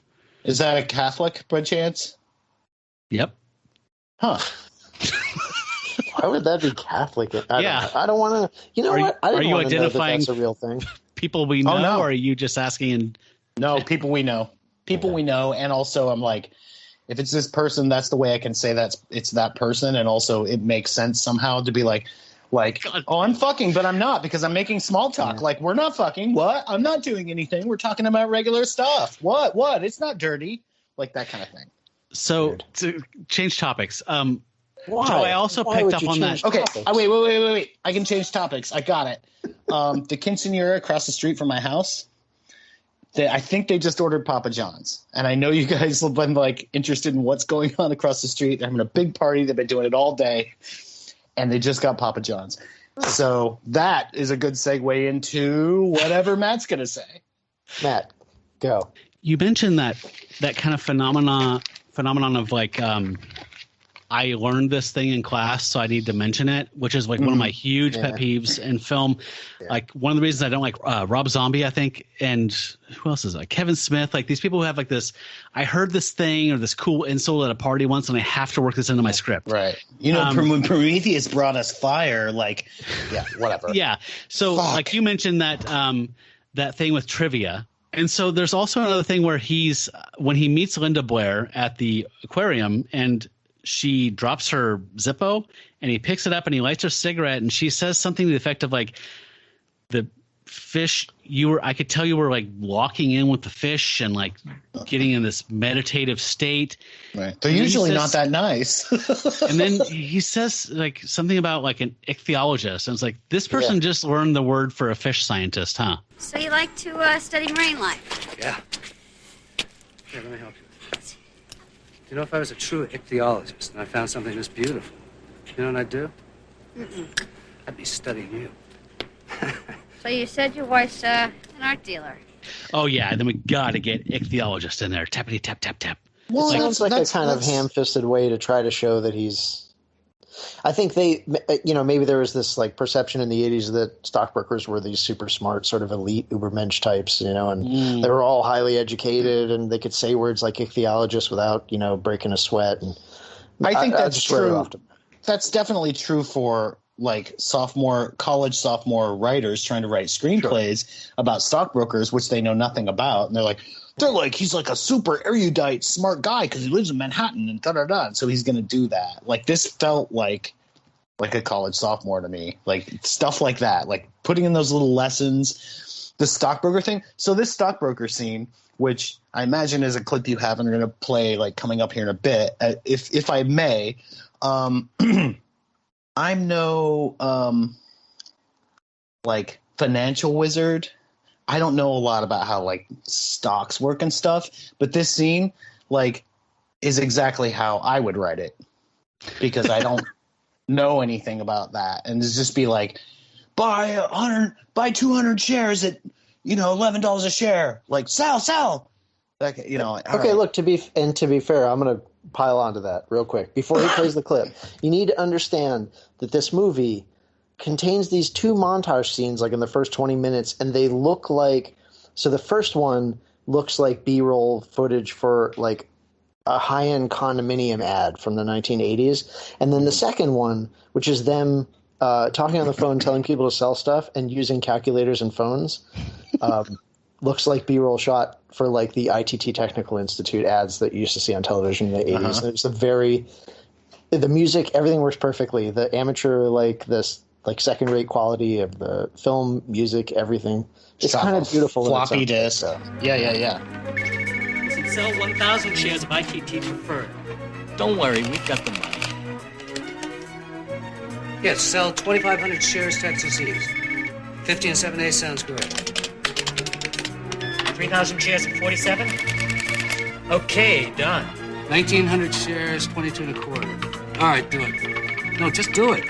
It's in the account already. You can draw on it immediately. Bullshit. It was going for 36 yesterday. No. 2,400 shares, not 1,400. Okay. I'll take 32. Well, 23. Fine. That's fine. Good. 800 shares at 56? Great. I'll take it. 220,000 shares at an average of 11 and a half.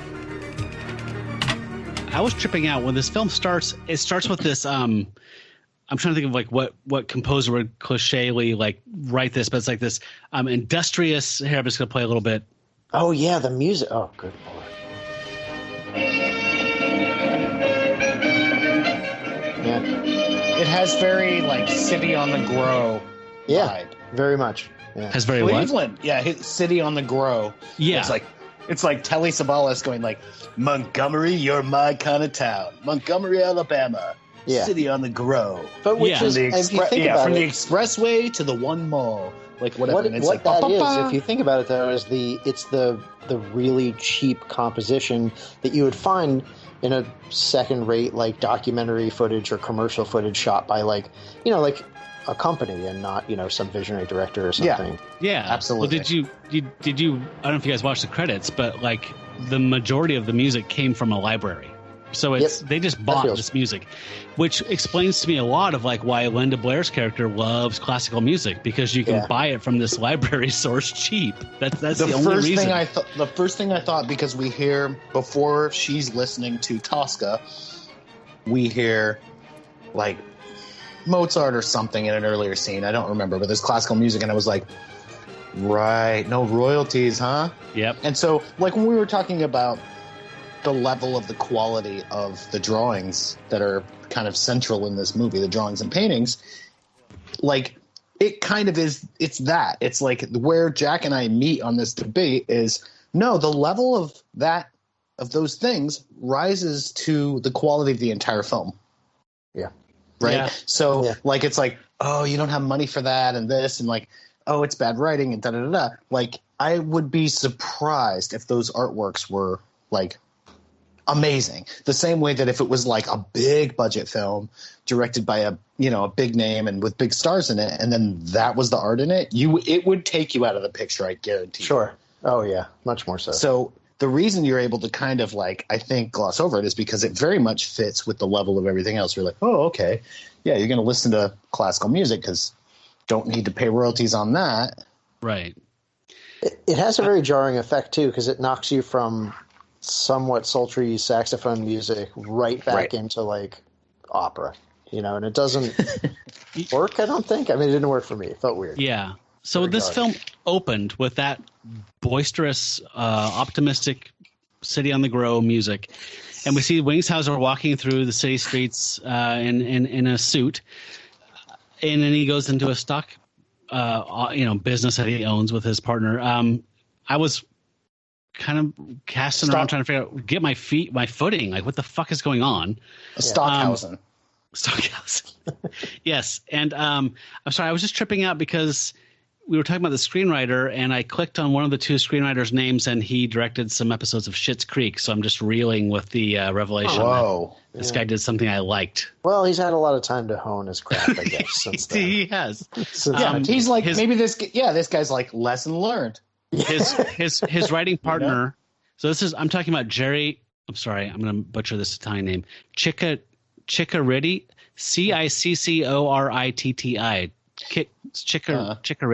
Ciccariti? Ciccioriti. I don't know. Sounds right. Either one. So he's worked a ton directing and writing and everything else. His partner, Michael Alunetti, did nothing after this. So let's blame Michael Alunetti. If somebody's got, $50 to throw at you for a quick script, you may be a great scriptwriter, but you're only writing $50 worth of script for them, Yeah.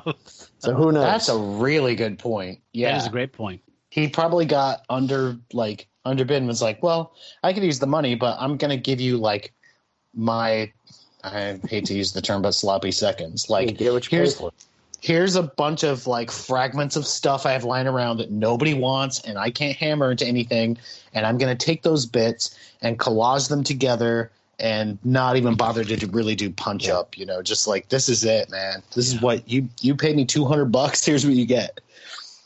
It's gonna be stems and seeds, stems and seeds, man. It's gonna be some shake in there. Go ahead, Matt. I'm sorry. No, you're good. Go ahead.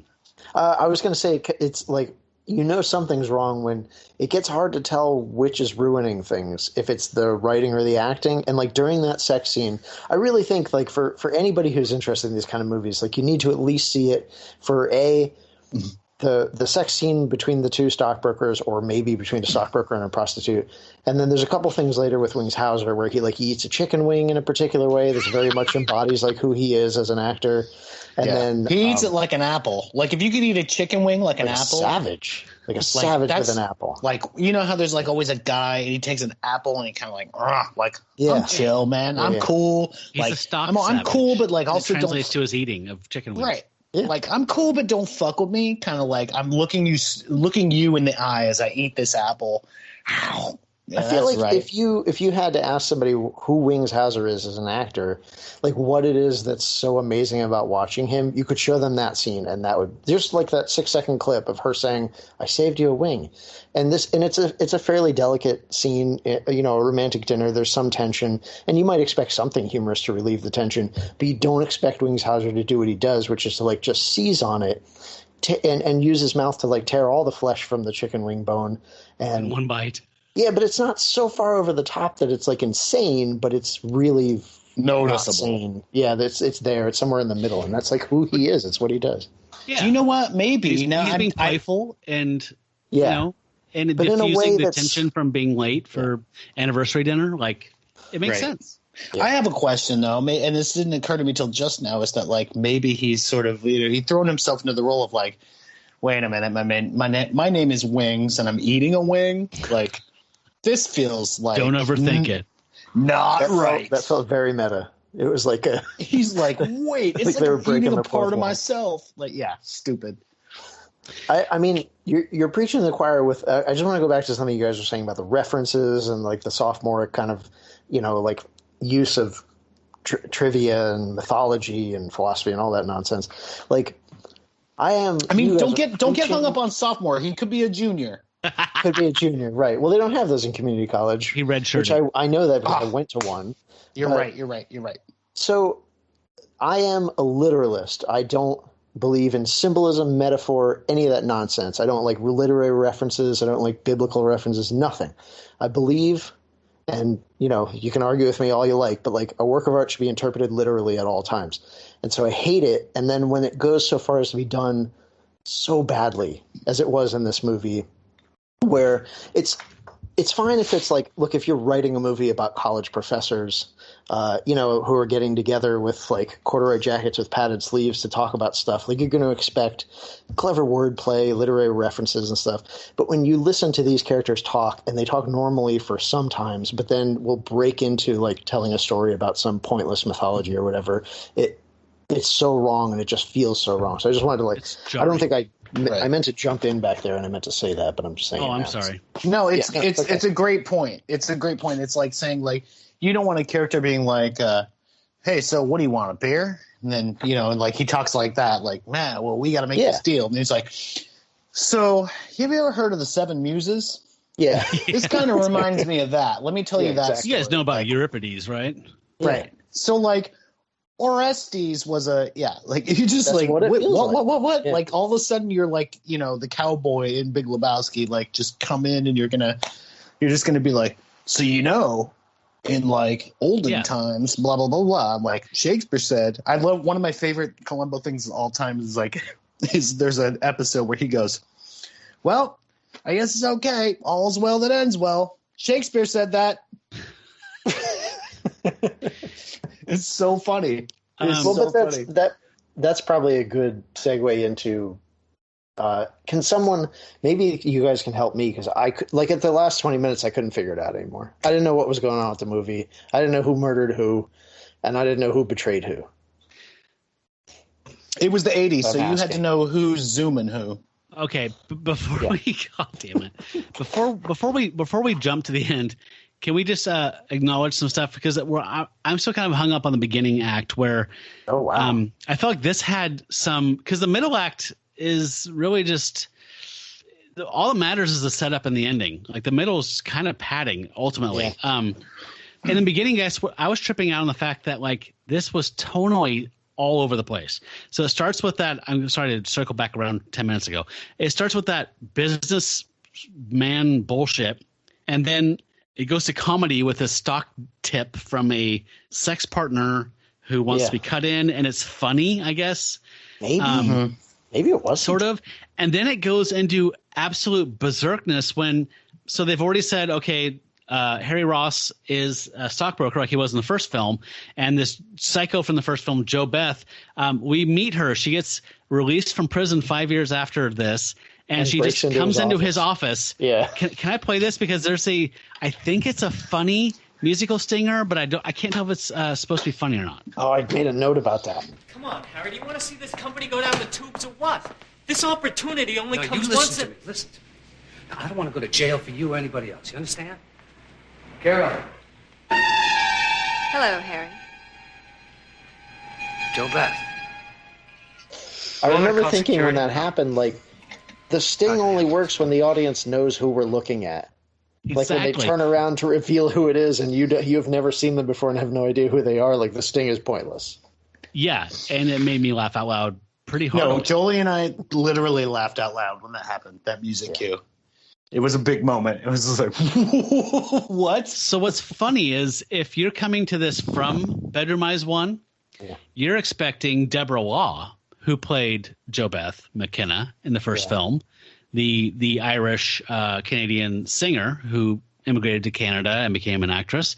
You're not expecting Veronica Hart, the porn star, to be that character. So you can't even hanging up between the two acurs. Like, it doesn't maybe make any the sting sense. is like supposed to be like, you didn't think we'd have a porn star in our movie. You know. Anyway, you got me. I didn't know. That's pretty good. You're like, holy shit. It's like, wow, they really did. Okay. So the big plot was Harry finds out his wife's fucking this artist that she represents. He finds a dead ringer for his wife and fucks her and does it kind of brings it into his home so his wife sees to hurt her. That is the main thrust of this whole thing, no pun intended. Yeah. So the ending here is that what happens is he goes, the big Amercord stock deal goes through and they make $5 million. Yeah. And they party and he goes over to celebrate with Linda Blair, his mistress now, and gets drugged with a bunch of Seconal in a champagne. We find out that Jo Beth has been working with this artist to plan all this, and he wakes up tied up to a chair, and Jo Beth stabs Linda Blair to death, and then tells Linda Blair him cooperated because revenge. The lady who got hit and run in the beginning or in the previous movie was her sister. Yes, right? Sorry, somebody was her sister. That is the main point. Yes, his dead wife is the dead ringer that we're talking about. She was hit, and this woman poisoned her mind to say Harry is responsible, either for causing the fight, which caused her to run out in the street and get hit, or maybe he possibly literally did it. But we don't know. It's not clear. Yeah. But what she told her. But at any rate, she gets brainwashed against Harry and is used as a tool to make this whole thing happen. So we realize meeting at the aquarium, the drawing, the seduction, the blah, blah, all has been planned. All contrived, yeah. All contrived. And then she stabs Linda Blair, his dead wife's sister, to death and says, I knew you had it in you, Harry. You want to know what happens next? Once you're asleep, I'm going to cut the ropes and put this knife in your hand. It'll look like a murder-suicide. Oh, the police love simple solutions.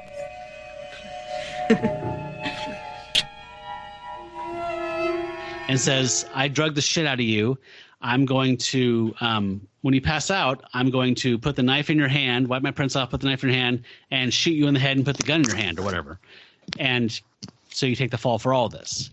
Yeah. But he manages to escape, but now he's on the run. So the majority, the last act of this film is him running from this setup. And it has effective moments. Like at one point, he realizes that Jo Beth is loose and his wife is not safe. So he says, you're going to stay with me wherever I go. They go around to do some stuff, go to the office, find out the office has been ransacked.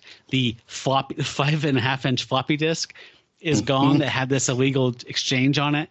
And they go back to the car and see blood dripping out of her trunk. And the Linda Blair's character's body is in there bleeding out. I mean, like, dead, but like bleeding over. Yeah. That was effective. I thought kind of a cool... That sequence I thought was good.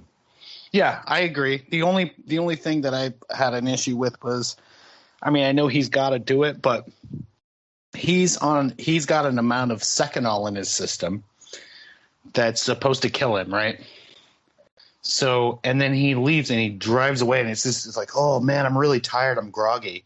Like, if you had that level of Seconal in your system, like, you're gonna get 20 feet before you fucking hit a parked car.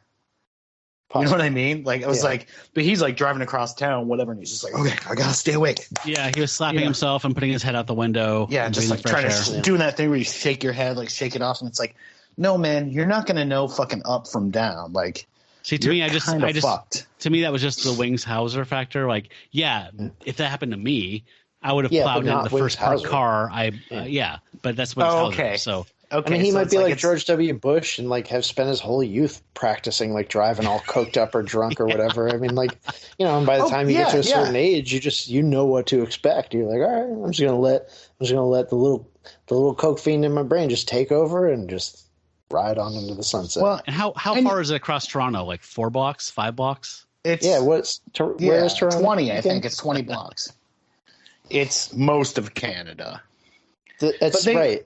It's above America. the real one, is Toronto, and then like there's like a little island, right? Prince Edward Island, and that's it? Yeah, that's it. Newfoundland, Okay. That's an island. Yeah. But they should call Canada America's attic. Because that's where all of our it's where we forethought keep all the and good memory is. This is where we keep all the good stuff, you know? Yeah. No, but you mentioned cocaine, and that was like a glaring absence in this movie. I mean, it's a glaring absence in front of the camera. movie. Yeah, That's fair. totally. Yeah. So here's the thing. This movie has so many 80s kind of like cliches of the time. It's like New York City, stockbroking, man, it's hot. Like he's driving a little red Mercedes convertible, of course. You know, like all this fucking 80s shit. Floppy disks, dig it.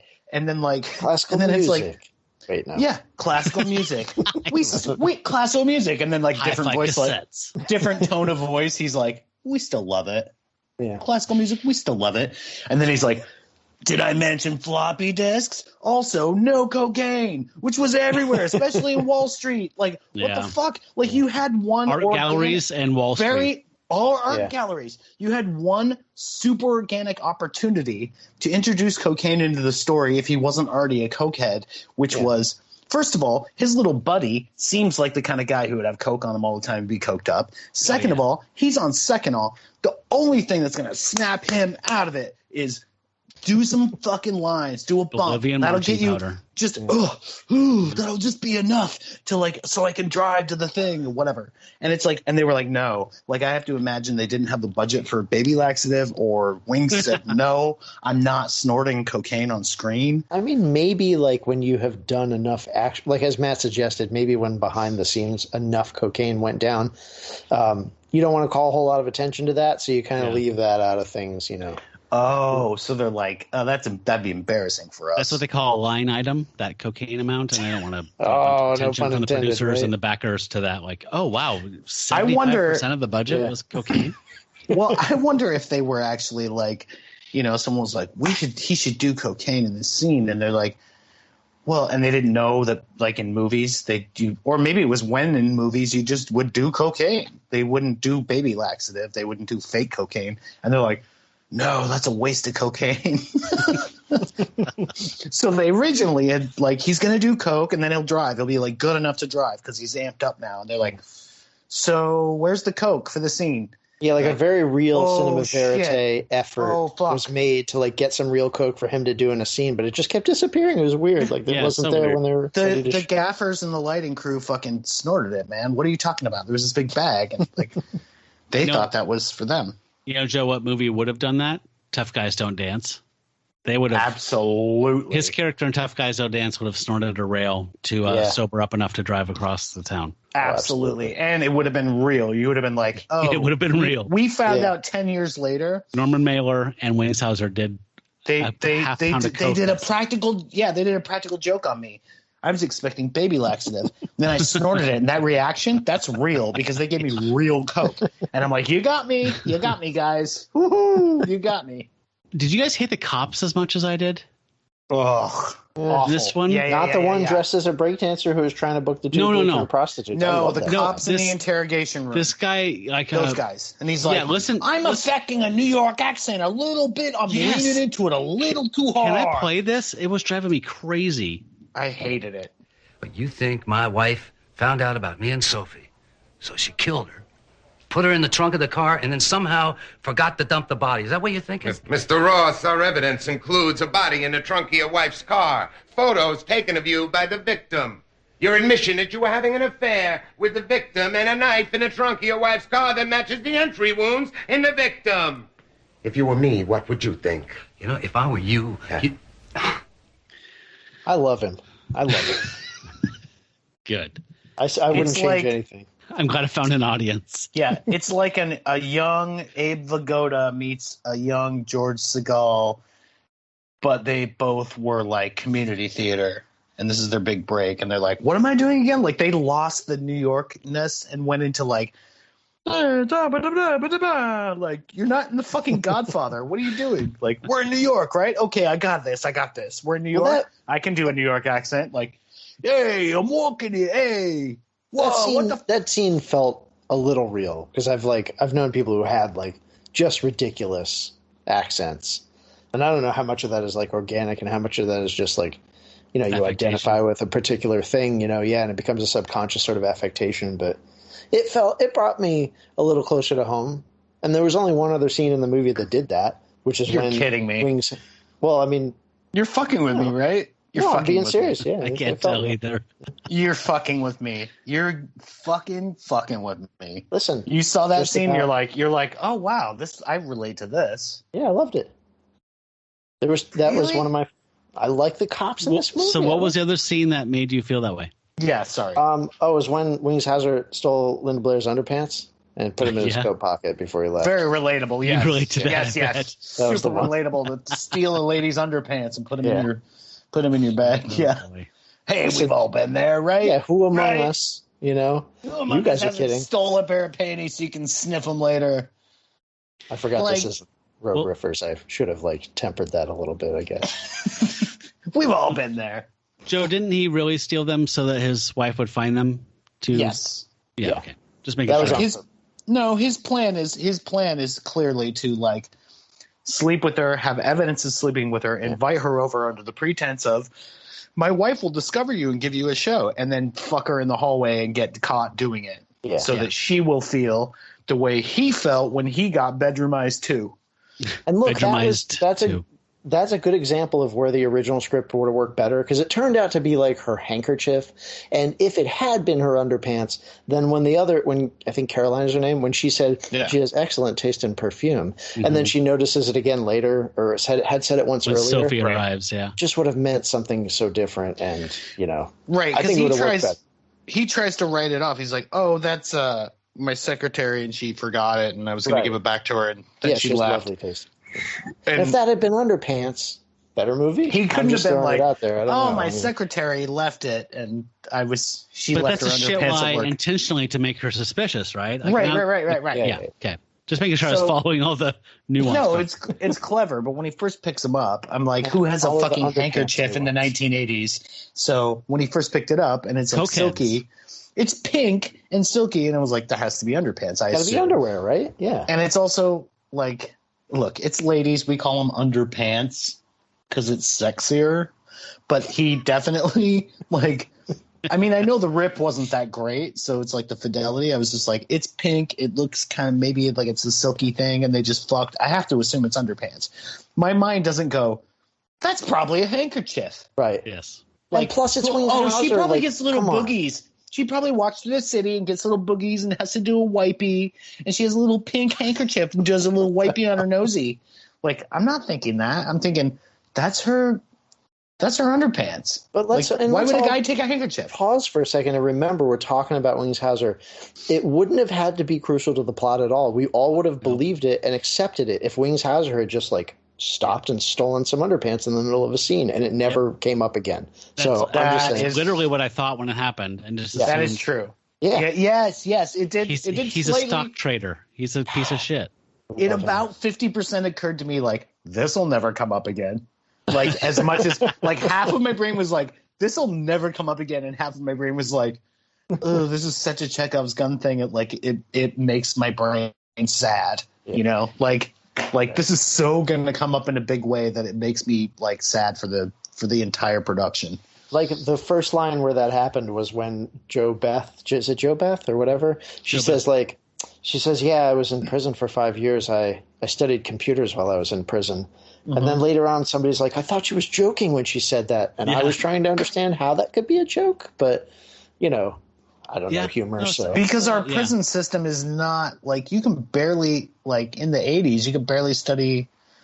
I hate to keep bringing up community college, but yeah, why are you bashing that so much? I know. I went to community college. It was great. I did 2 years to everybody for free. I'm an advocate. I went to 2 years of community college. Tuition free. 7.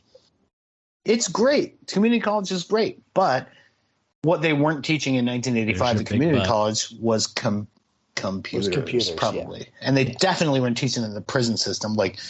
Hey, you can't watch. Hey, lights out. Can't watch TV. You could learn how to operate a Gutenberg era printing press in prison in the 1980s. That was how caught up. Dangerous to me. Steve Gutenberg. Yes. Yeah, he developed a little 1985.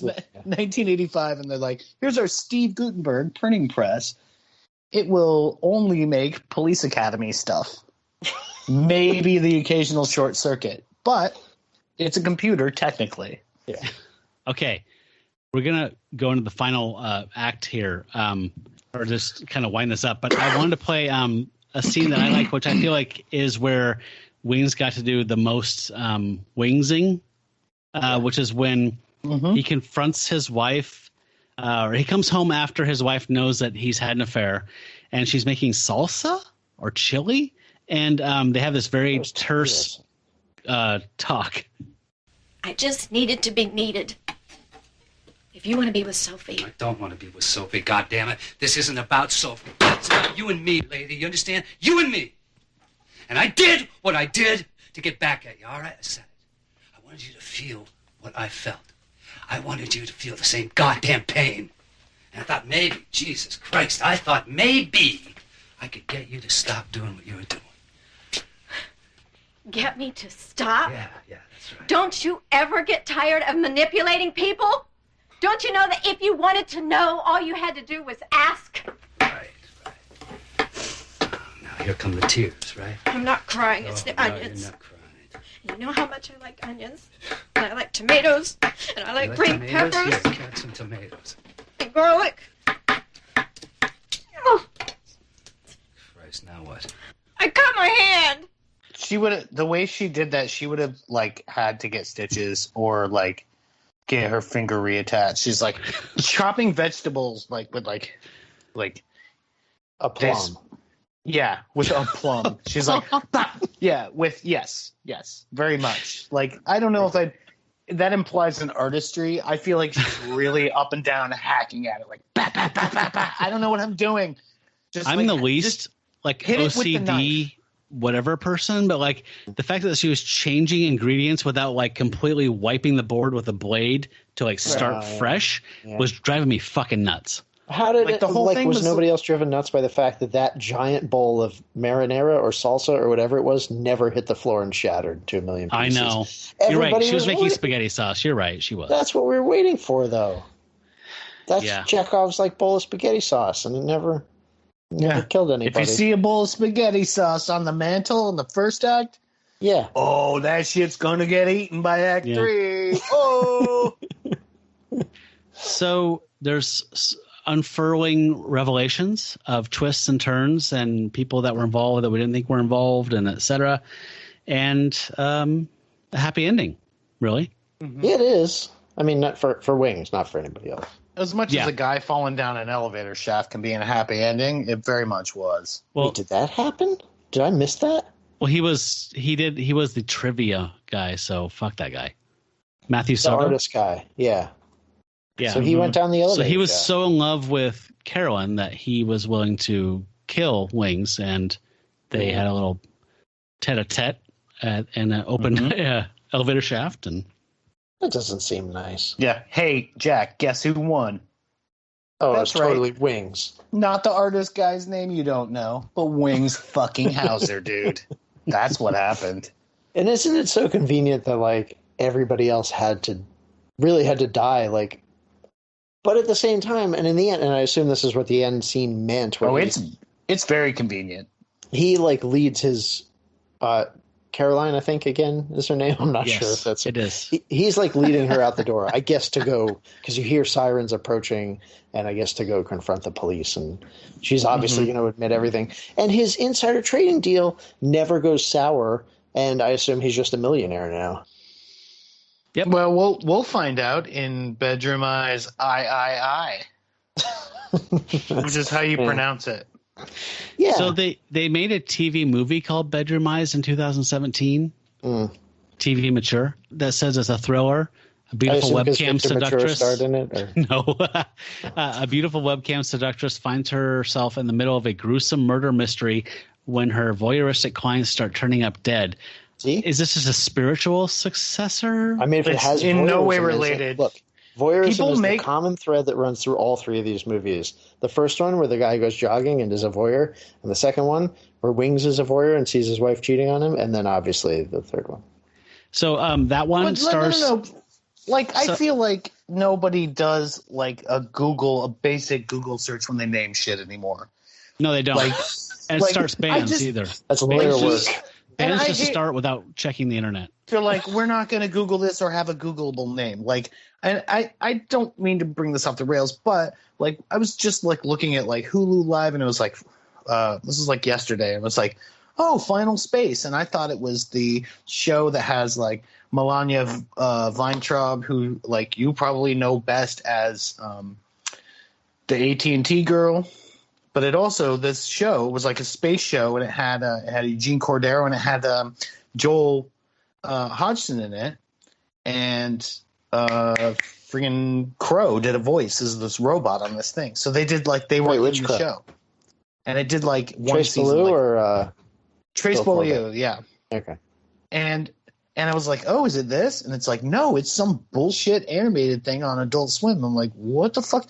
Did you not type Final Space into Google and see if somebody had just done that? And people do that all the time. Like, if you're going to call your movie about race relations coming together, Paul Haggis, you might want to think about if there was another movie called Crash.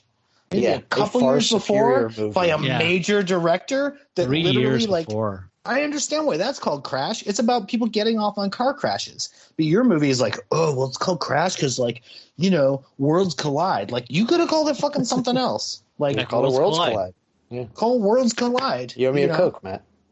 Like, I'm going to call my thing Pushing Daisies. Nobody's called anything Pushing Daisies, right? That's not a thing. Like, well, you might want to Google it before you commit to it. Like, I maybe just in the film world, like, that's how you establish dominance. You know what I mean? Like, you name I'm going to make a movie called, what's a good movie? Citizen Kane. That's it.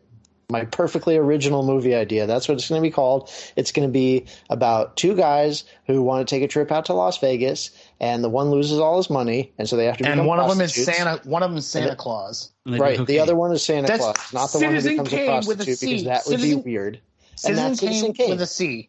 I love Citizen it. Kane with a C, and it's Santa Claus, and he's trying to become naturalized American. And it's really and he's like, important but that I'm the Santa Santa Claus, Claus and I one have no isn't the prostitute history. one, I have no history. So they're like, well, it says here, sir, you don't exist. And he's like, but I'm Santa. I'm Santa. Everyone loves me. And he's trying to become an American citizen, and it's Citizen Kane. The pizza box all over again. We've got $1 million idea here. Yeah. Stop giving it away on the podcast. Yeah. God damn it. What's that's for the Patreons. What's the movie with Lee Pace that Tarsem Singh directed? That one is like, there's a million things with the same title. The Fall. The Fall. Yeah. There was It's a band after with the that film. title, too. Did they not think that well, it doesn't matter. It doesn't Marquis matter. Smith is rolling over in his new blue Yeah, duct Marquis tape. Smith's like, oh no, people are going to get confused.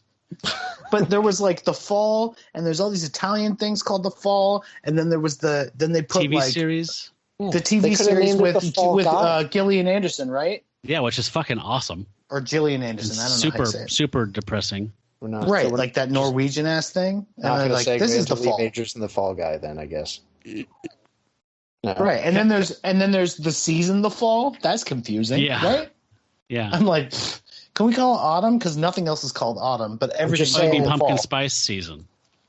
Yeah, I'm just just call saying it it was a pumpkin great spice show. latte. It was a great show about a fall guy who like works as a fall guy, but he also solves crimes.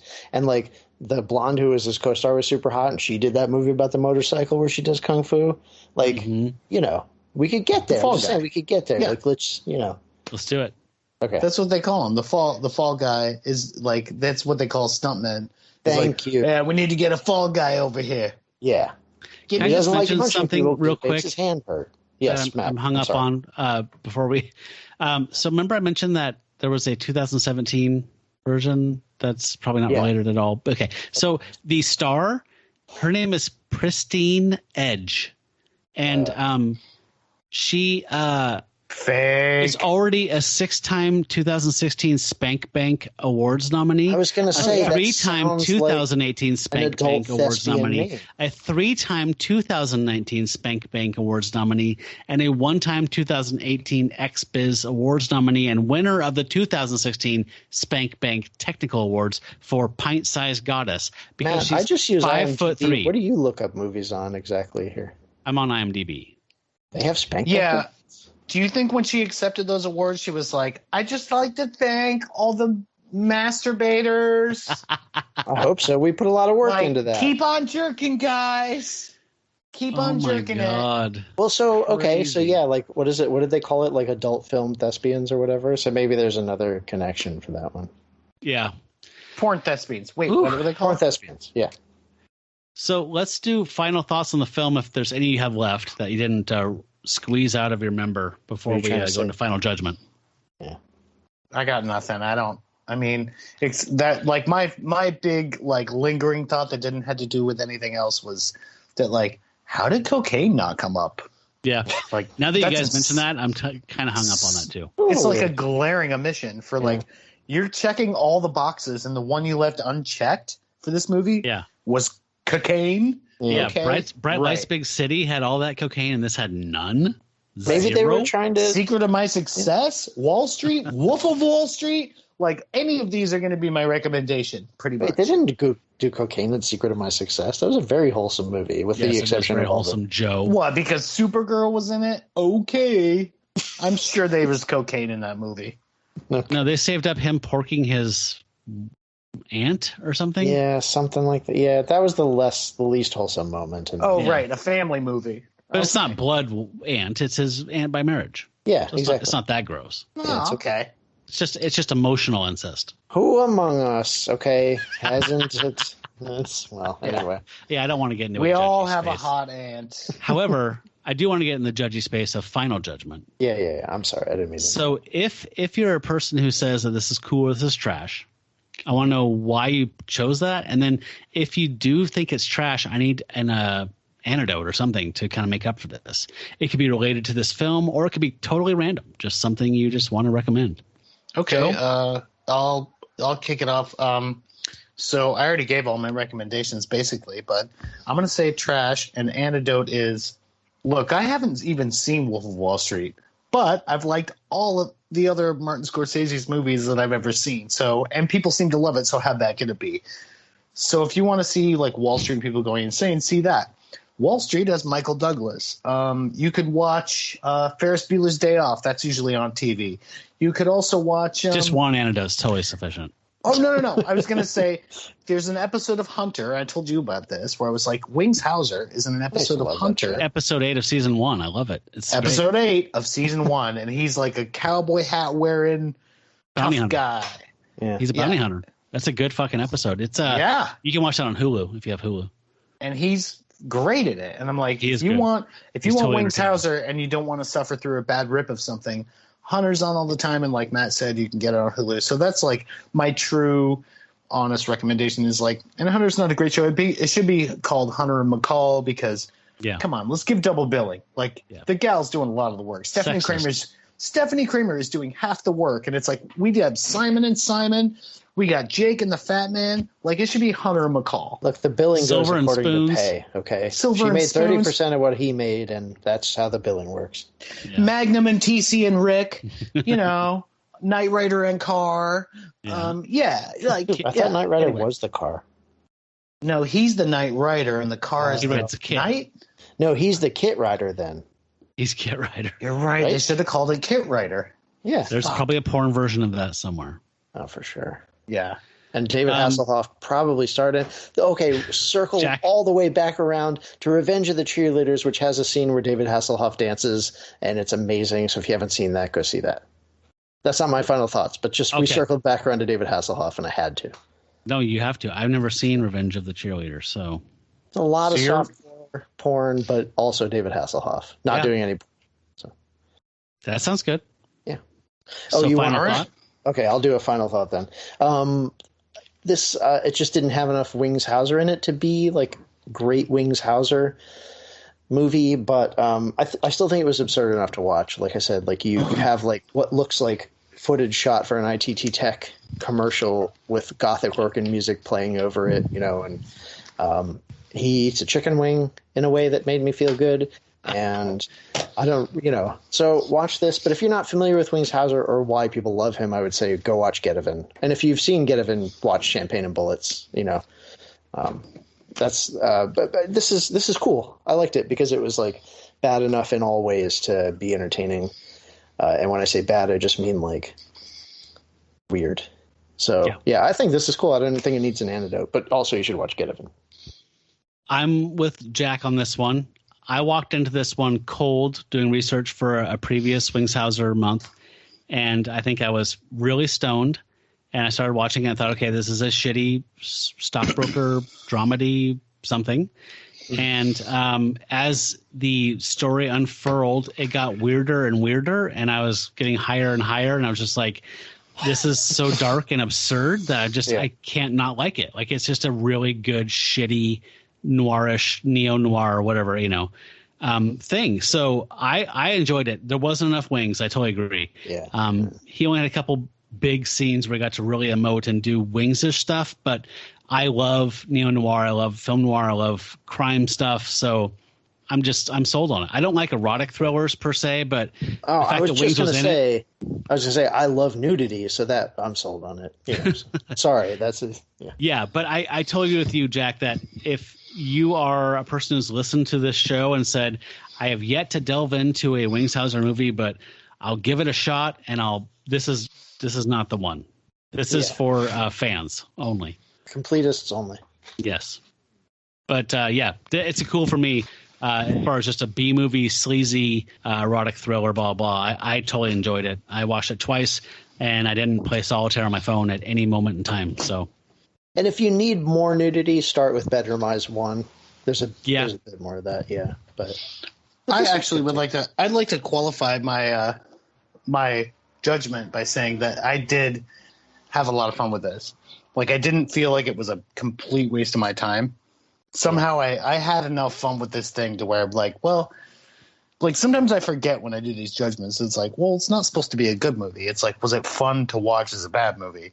And it's like, yeah, it actually was. If I could recommend it better if it was, higher quality watch in terms of like the video rip or whatever that's on YouTube. But like I got past that pretty easily and was like pretty happy to kind of like go along with it and make fun with it and be surprised by little moments and stuff. So like my judgment is kind of an asterisk, like pass, and I think the pass is because of what you're saying. So it's like we're sort of agreeing but having different judgments, because my pass is sort of like, yeah, there's other great Wings Hauser out there, so like don't start with this, Yeah, but yeah, if you're that the starting point is definitely not ideal, but I was never bored at any point. When it was bad, it was enjoyably bad, and when it was surprisingly compelling at times, where I was like, I was sucked into it. I was never bored. Yeah. So same. Mm-hmm. That for me is a cool. Yeah. Especially when the Wings Hauser's in it. The movies that feel like a slog. Like getting through it is just rough. Oh yeah. And yeah. You're bored. You're like, it's just padded out with endless like driving or car chases or something like that. Whatever, and it's just doesn't like move you along. If anything, that worked in this movie's favor, where it delivered way too much, way too fast, and it occasionally distracted you with some nudity, and it shifted gears so often that you didn't have a moment to get bored. I think so. Yeah, it worked. So 100%. My wife. Oh, sorry, Renee was falling asleep on the couch, and she would wake up occasionally, and when some crazy ass scene was happening, she's like, "What the fuck is going on?" I realized that's right. This is really fucking weird. I'm just in it, so it's not as weird, but it's fucking weird. But if you just bounce into it, you're like, what's happening? And the only time that I never checked, like, Jesus Christ, how much of this is left? Yeah, I never did once. And I never did that, except there was one time. And I paused it, and it wasn't because I was bored. It was because so much shit happened that I was like, this is some real third act shit. Like, I said that out loud. To wrap this up. So when they get him there with the ropes and stuff, and all the ladies are like, this is our plot, blah, blah, blah. I'm like, this is kind of third act shit. And I don't think we've been, like, we haven't been watching this. 58 minutes in. Yeah. I was like, there's a whole 30 minutes left. I was like, wow, okay. So that's the only reason I paused to see, like, how much time was left. I was never, like, doled out by it and like, well, fuck this, I'll just kind of have this on the background and look at Twitter. So I guess you guys are bringing me around. Like, the more I think about it, the more I'm like, I actually kind of like this. I wouldn't rewatch it simply because it was hard. It was kind of hard to visually watch. Like, I got taken away by like once you're into it, you're kind of used to like, oh, okay. I guess we watch movies on our phone now. Here's a theory. Would you rewatch it if there was more of the sidekick and his sex partner or business partner? No, I didn't. More of those two. What if I told you I had a higher quality file that you could just hold on to? If it just looked like if I no was commitments. If I was flipping channels and this Not thing was unlike on their relationship. If I was flipping around channels and this thing was on Turner Classic Movies, I'd be like, oh man, okay. I'm just gonna put this on. Like, can we just take a moment to imagine a world where this would be on Turner Classic? Classic Movies? Yeah, they're like they're showing like that world. Rebel Without a Cause, and then like, you know, Marty or something or whatever. I don't want to bring that up again, but like Rebel Without a Cause, and then like some old 1930s cowboy thing, and then this, you know, and they're like, and then like you see one of those guys like talking about like Wings Hauser made the film, like he went on to make, you know. Like Wings Hauser didn't want to do cocaine, and that's why they cut the scene. You know, he was still recovering from film Norman critics Mailer. from Vincent Canby to so and so called it riveting, and it caught on in Canada, but it didn't catch on in the States. And Wings went on to other things like Get Even. Yeah, that's pronounced Get Even, by the way. It's just one word. It's not two words. Yeah, the name's Tevin. G.E. Tevin. All right, you guys. Thank you so much for taking this bizarre cinematic journey with me. Absolutely, I loved being here. For my pleasure. Yes, it was great. Maybe we'll be around for Wings' birthday in December. I'm finding it's like a twice yearly kind of thing now. Yeah. I'm not doing the regular show, but Wings' birthday and Wings Hauser month are good times to talk about them. Well, I'll come back anytime for Wings Hauser. It doesn't even have to be. It could be on like a Tuesday in April for all I care. So, Jack, if people want to check out Rogue Riffers, can you tell them a little bit about how they can find you online? You could check them out if you wanted to. I wouldn't recommend it exactly, but keep selling it. We're at the show has ended. We don't do it anymore. All the shows are up though, and if you go to Rogue Riffers, I Live Lucy's done too, so people can't watch it anymore. Yeah, no, I mean, cut the shit. I'm just trying to be humble, Matt. Humble. I know you are, and I don't appreciate it. This isn't your show.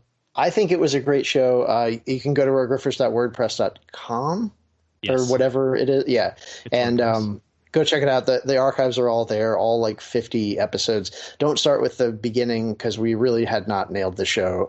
Start like episode 25 or something. Never start with any podcast in the beginning. Yeah. We did our fair share of Wings Hauser stuff too. So we did Blood Money. You can go check that one out. And we also posted audio commentary tracks for all the movies that you can download for free. So you can like play that over the copy of the movie and listen to us be complete idiots, and possibly not sober and whatever. And there's some shorts that you guys riffed as well.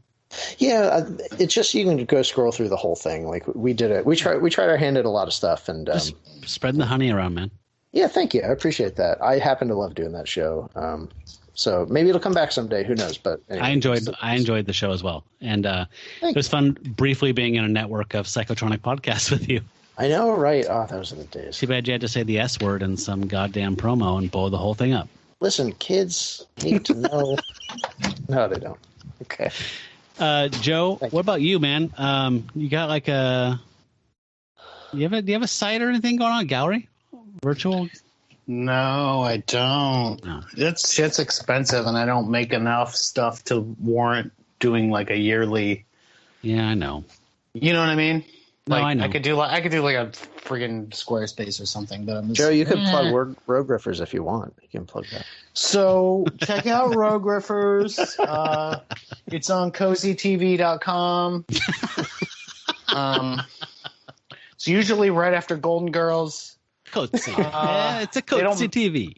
It's a victim. They don't make them anymore, but they're very good. See what else.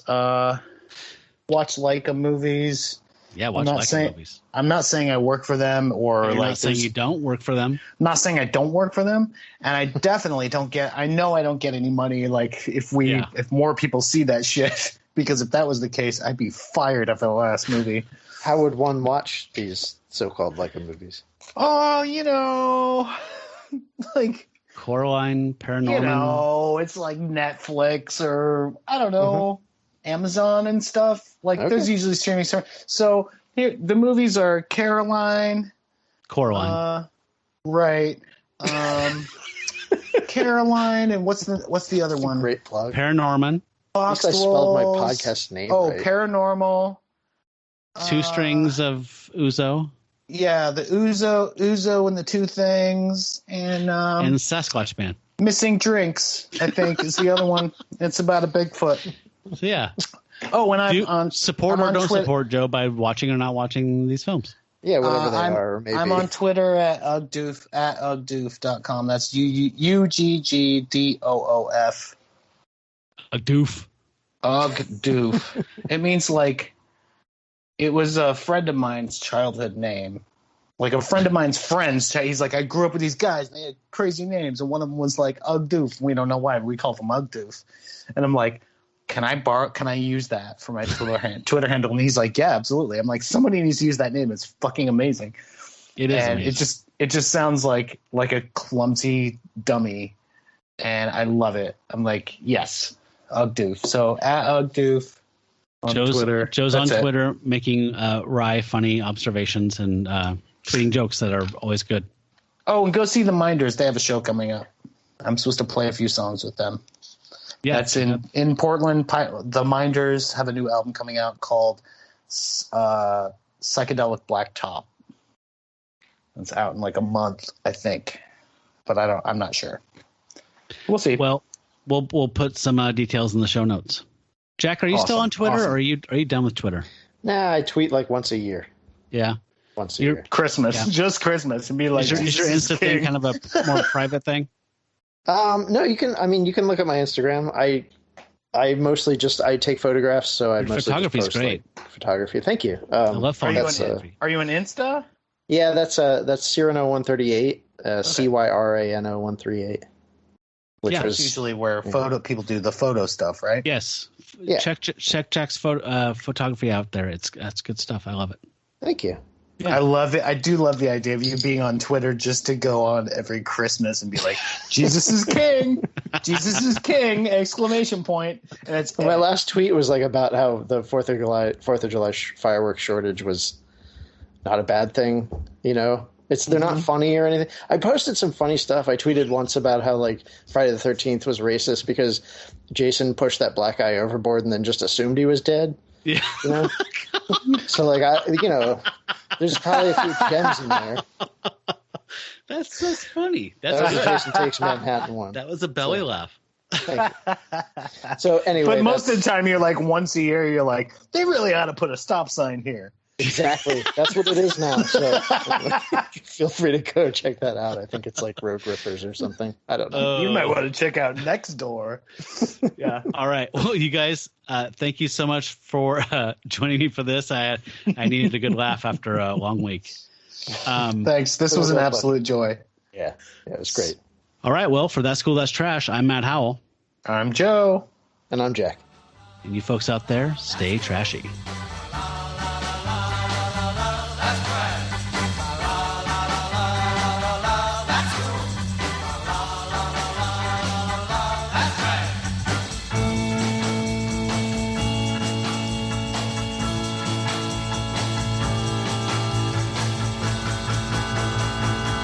That's trash. It's garbage, folks. Power out is my ass.